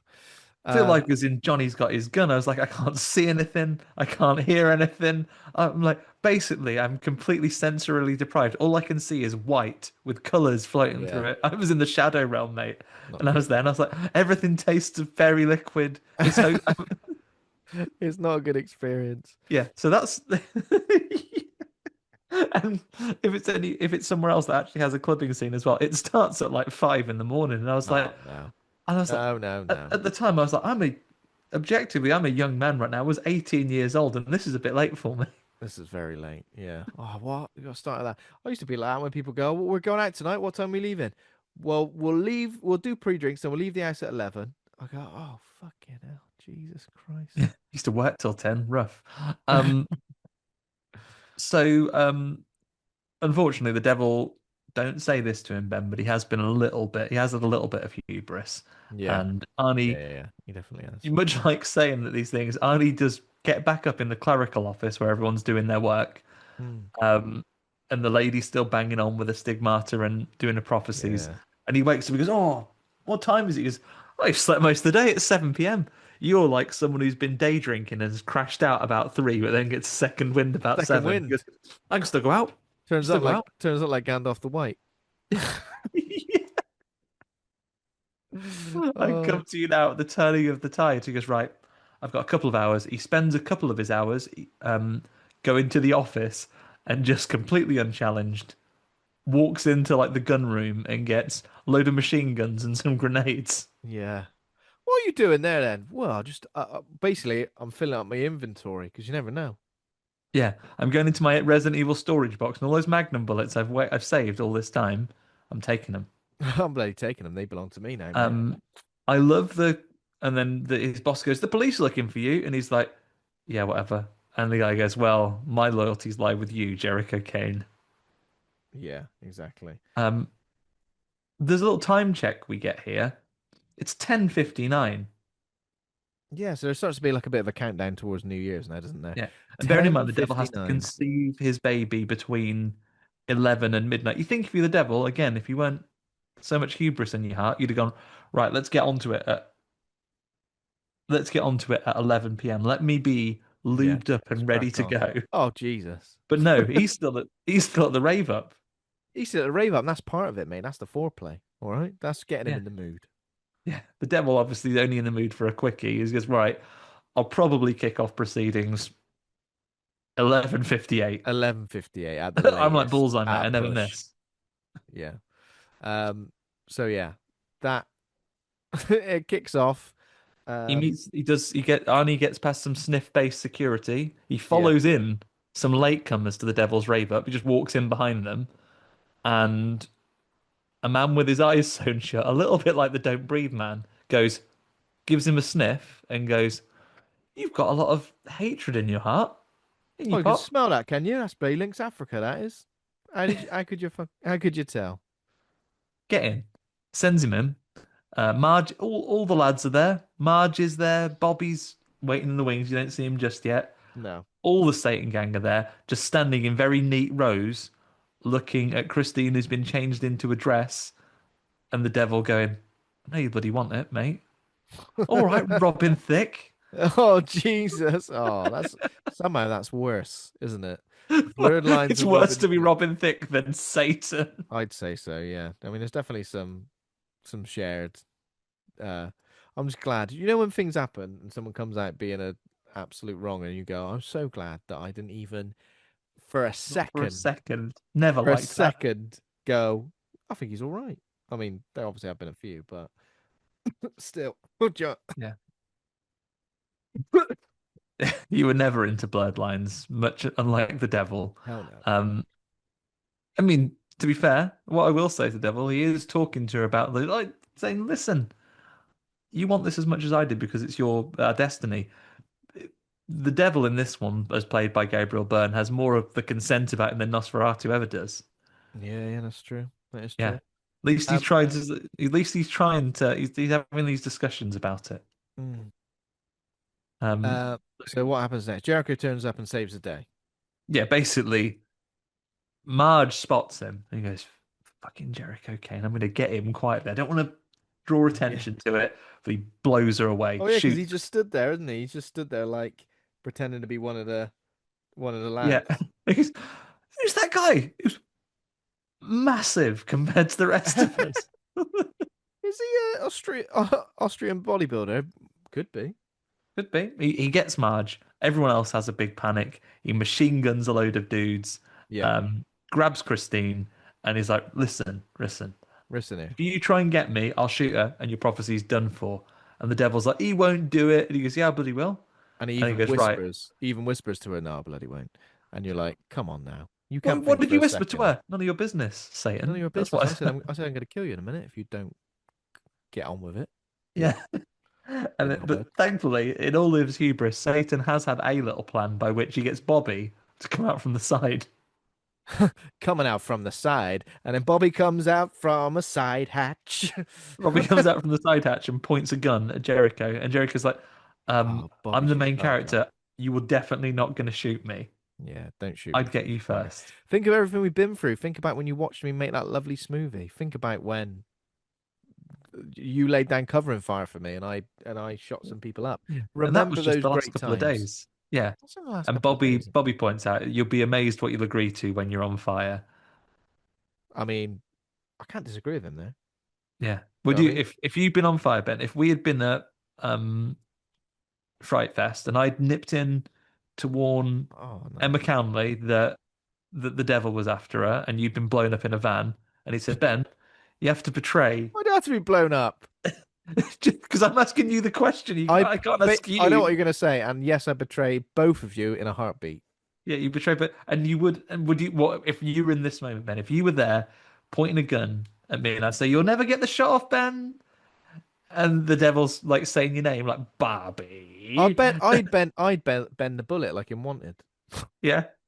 Oh no, I wouldn't. I'd shoot myself What in the would it, foot. what would you do if I was saying, remember the good times, Ben? Would you go back on fire? What I'd do is I'd look at you and you'd be smiling at me, and I'd go, "It's not a laughing matter, actually." Yeah, In the spirit, in the spirit of Fright Fest, I'd go, "It's not a laughing matter that you're laughing in this moment," and then I'd shoot you very. dead. This is a really serious thing.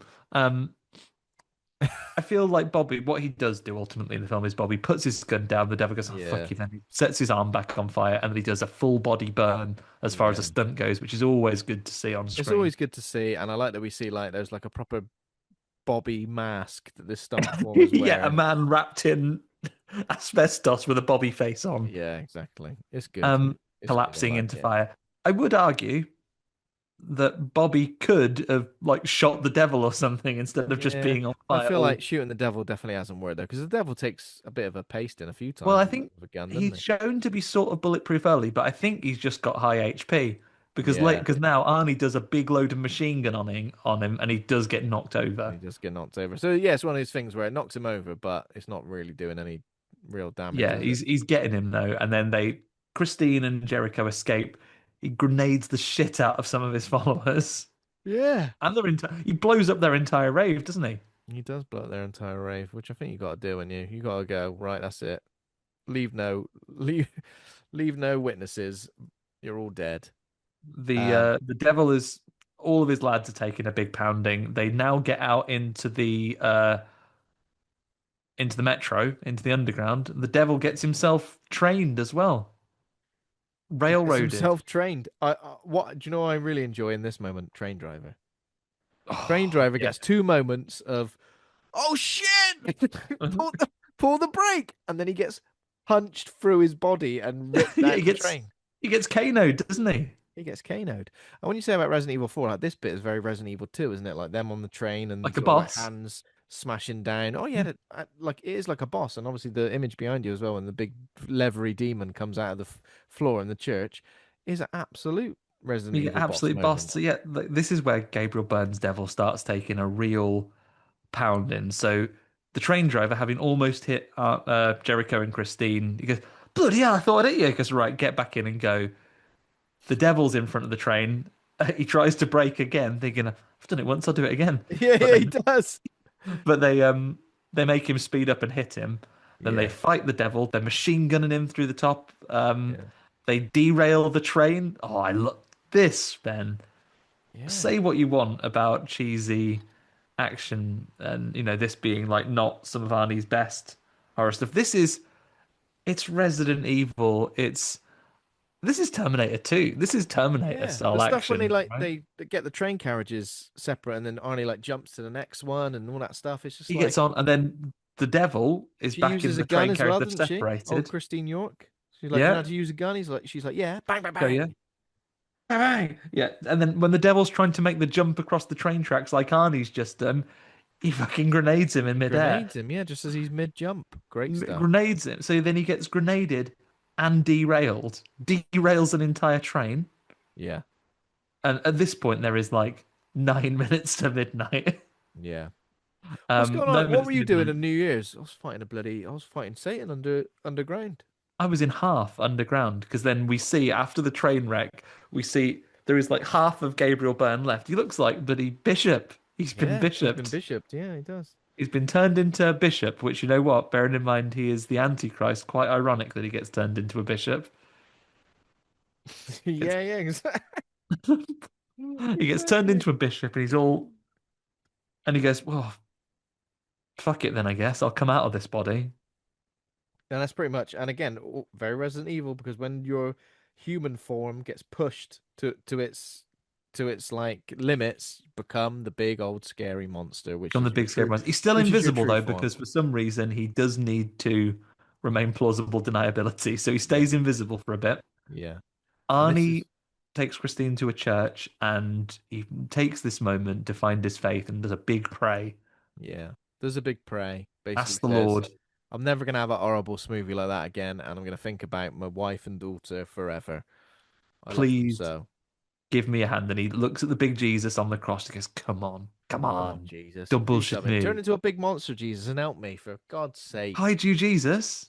Kaiju Jesus versus Big Send Godzilla Levery. to help me. Do something. Yeah. Um. But then we do a big shake again. Everything Yeah. does a big shake. Giant. Is this when the giant This winged is when monster the comes big out? giant leathery Satan comes in. Big giant leathery Satan. CGI is a bit ropey, but it don't really matter, does it? Uh, It's all right. Like, it's all right. it's Yeah, not it's all right. terrible. It's not terrible. I don't look at stuff like this and think, "Oh, that looks terrible." I just think it just looks like It's late it's nineties. 1999, and I've Yeah. seen 2025 CG that's been worse than this. Yeah. I Exactly. was more aggrieved by the will de-aging in the first episode of the new series of Stranger Things than God, I yeah. was this leathery Satan. Didn't think of that. Yeah. Because I know what a little boy looks like, and little boys are readily available to be in films. Yeah. Whereas you can't get a real Satan, can you, Ben? You can. I mean, they're few and far between, aren't they? Rare as bloody hen's teeth. Rare's bloody end, Steve. So he beats this version of Satan pretty easily, right? Well, he tells Christine to go and hide because at this Mm. point there's a couple of minutes Yeah. to New Year. If I'd had a moment longer, I would have said to Christine, "Hide until your watch says it's midnight." Yeah. Come on. Regardless of anything that anyone says, just Just hide. hide. Come on. You can do it. You can bloody do it, mate. Um, Um, she goes over there, and then the devil. Does he fight him this, or do you just immediately go into him? I think they have a little bit. There's something going on, but I think they're quite limited by this big thing. Yeah, Again, in video game boss things, he's massive, but he's kind of like limited to that one area. So you yeah. can't really get. You got to get close to him. But yeah, then he goes invisible and goes into Arnie, and this is I when know we you're a get. big fan of the noises he makes while being Oh, the noises are possessed. unbelievable. Like we've seen before, like the Arnie soundboard and stuff like that. But this is unbelievable. He's getting flung around. Yeah, he's getting battered. He gets like thrown he like goes all the way down the pews, smashes his head on the concrete. He goes, He's really going through it. And I thought this should have been Satan's method of trying to beat him first off, shouldn't it? yeah. Because he's battering him. And yeah, he possesses Arnie, and then Arnie like goes evil essentially for a moment, where he goes and grabs Christine and drags her towards the pew, right Puts her on the altar. on the altar. That's it. Though I said pew on the altar, Puts her on the um, altar. and looks like he's gonna consummate with her in this Arnie form. But But at this minute, it's 1 minute to it's one midnight. minute to midnight. Get on with it. He's gonna be bloody two pumps. Because I don't think I think one the body that he's chosen has gone. I would say you've already lost, Satan. Give it up. Just Yeah. get a head start on 1,000 years This time. this man's got a diet of Pepto-Bismol, pizza, chow mein, and black coffee. He You are he is not not. the worst thing inside him. No, he's not gonna be able to muster an erection. I don't think. Unfortunately, Yeah. not So gonna happen. so the devil's in him, and she goes like, "I know you're in there." She does a classic bit of cinema, the "Remember who you are" bit, Yeah. and he Remember has who a you look, and it are. so happens that when the church was doing shaking, a big archangel Gabriel with his magic sword has fallen in such a way that it has presented itself as a As a spike. jump onable spike. Yeah. Oh, a Um, jump, a jump onable spike. yeah. Um, and then Jericho comes to his senses, and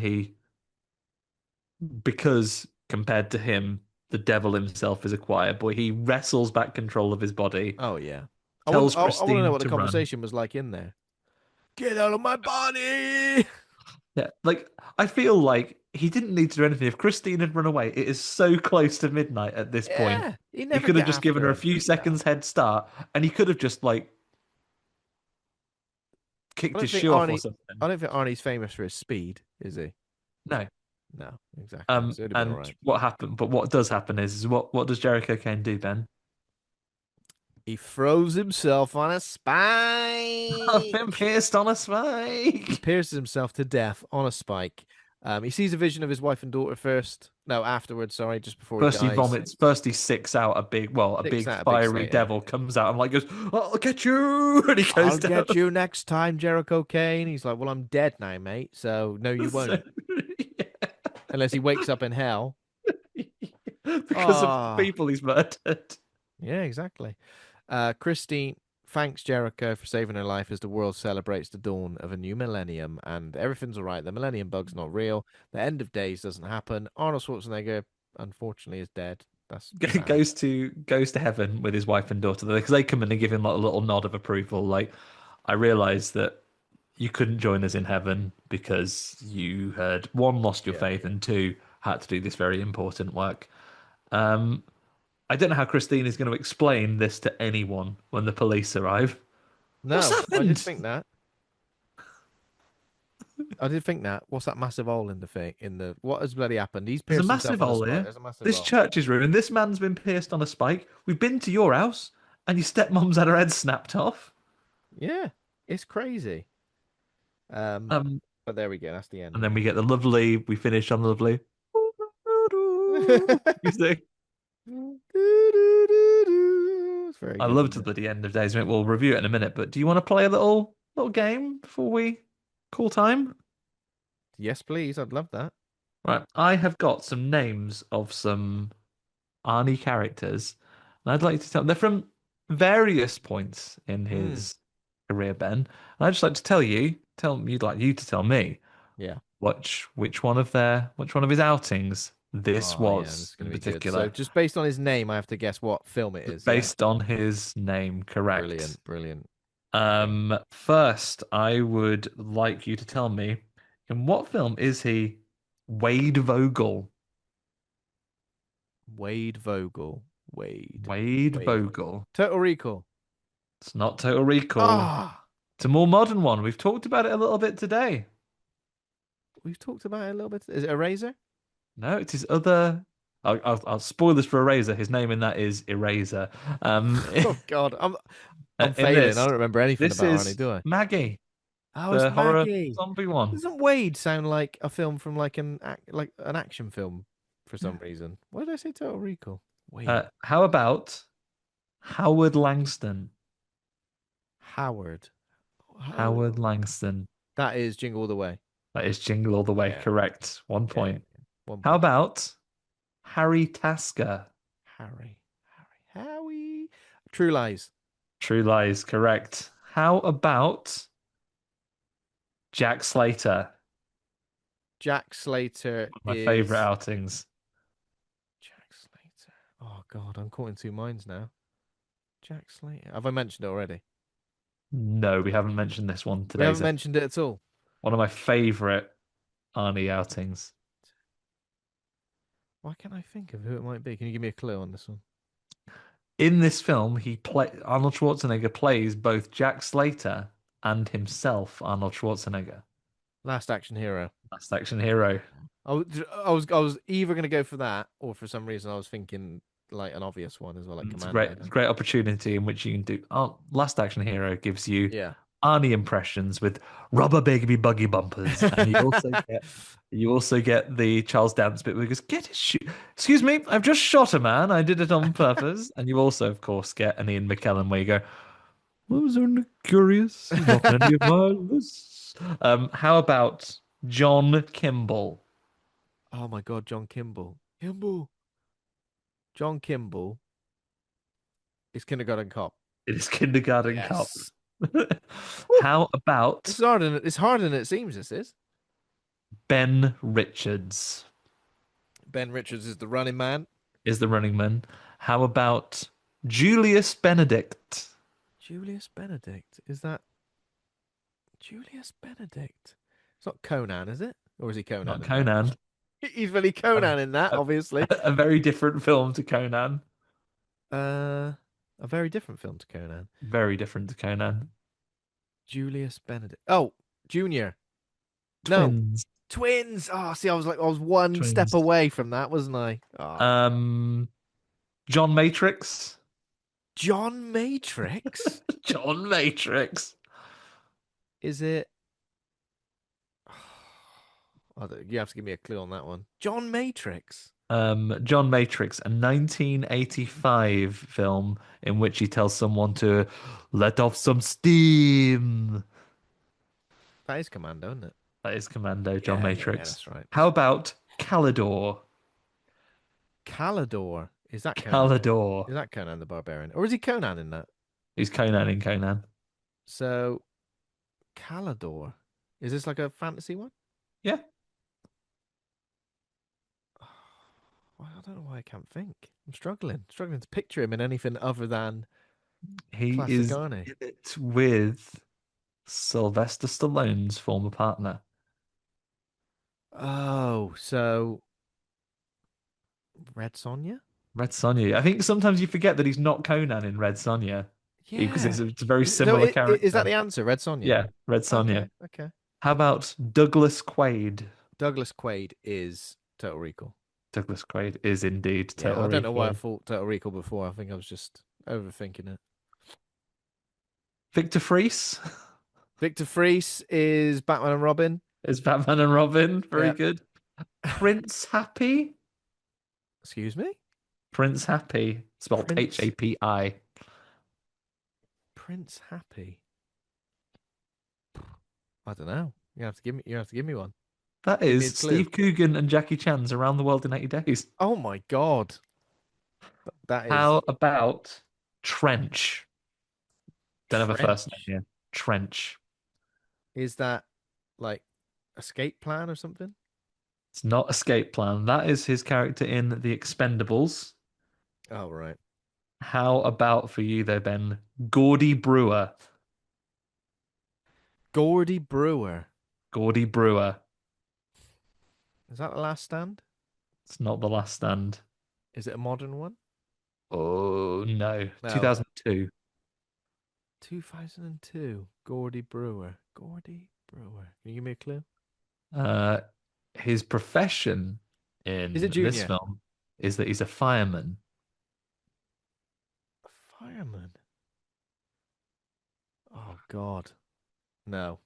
This is Collateral Damage. Oh right. Okay. Yeah. How about Adam Gibson?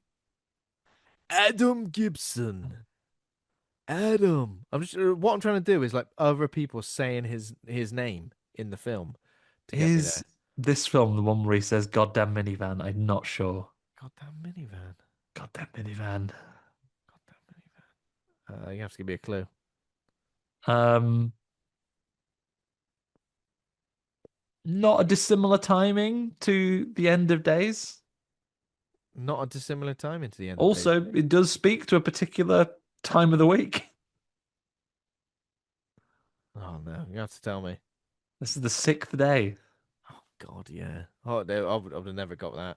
I would have never The got that. Sixth Day, and the last one of his more modern appearances. Oh, he's in something called, don't know about this, something called The Iron Mask, where he apparently is Captain Hook. I'll have to watch this. Oh my God. But do you know, this is a more obscure one, where he features as somewhat as a voice role as a character called King Aelstrom. Jesus Christ. King Aelstrom. Is it King How Aelstrom. to Train Your Dragon? It's not, but he is in an episode of that Amazon series Secret Level as King Oh, okay. Aelstrom. Oh, that's interesting. That would have been good to like kind of hear him doing that, wouldn't it? Oh my goodness, man. He's in an upcoming, if only we could see this in real life, of course. Um, he is playing the president in an upcoming film. Do you know what that is? He's playing the president in an upcoming film. I feel like I President do. in an I upcoming feel like I film. do know what this is. I feel like I've heard I this. think it is very on brand for him to be a president in this sequel movie. Is it a sequel to? They're doing a sequel to that Greenland movie or something. Is it that? No, he is the sequel. He's the president, rather, in Kung Fury 2. Oh my God, that's fantastic. That's good. I like So that. there we go. An exhaustive bit of Arnie. We're making the most of him while we've got him on the Horror Hangout. I hope you've all enjoyed that, Yeah, everybody. But that was all that awesome. we need to do now is to rate the film. Rate the film. Um, so I would say it's fun, isn't it? Like it's fun and it's what I expect of It's it. Like very silly, it's very but silly. It's what I expect of like a late 90s movie. I give it a C, but like it's a nice C. It's not like it's a C because I'm rating the quality of it, but my enjoyment of it probably is higher than a C. But I would still say a C. Um, it's good. It kind of that late 90s vibe really works for me. I like his character. I like the fact that there isn't like a love story at the center of it. It's very Max Payne. It's very Resident Evil. There's a lot of that video game DNA, especially around sort of like the early 2000s. Um, and I had a good time with it. I think the supporting cast are good as well. yeah. Me, Ben, I always rate for enjoyment, I think. So I'm gonna stick with that. I'm gonna give this a B minus because this was a Oh, lovely thing. dude, I had so much fun. what a hero! There we go. There we go. And So the new year is in full swing, Ben. We've done it. we have absolutely done it. There we go. So, um, thanks everybody for listening. If you enjoyed the show, please consider giving us a rating or review. Head over to patreon.com/horror hangout for more. Or, of course, as I always mention, we're on all the social media platforms: Facebook, YouTube, TikTok, Threads, Horror Hangout, or go to horrorhangout.co.uk for everything in one place. Um, there we go. That's it, isn't it? There we go. Until next time, when we join you for Yes. Another another Dracula lovely episode, another bit of Dracula. with Ashley Um, B. Red. should you find yourself possessed by Satan and being about to kiss someone that doesn't necessarily want kissing, kill yourself. Kill yourself. Throw yourself on a spine. That's right. Congratulations, everybody. There we go. Bye for now. One more Arnold Schwarzenegger noise before we go, Andy, from you, please. Do you want to give me one of his famous lines? What would you like? Just give me a noise. I don't want a line. No. Or I should say, goodbye, everybody. Goodbye. Right. See you later, everybody. Bye.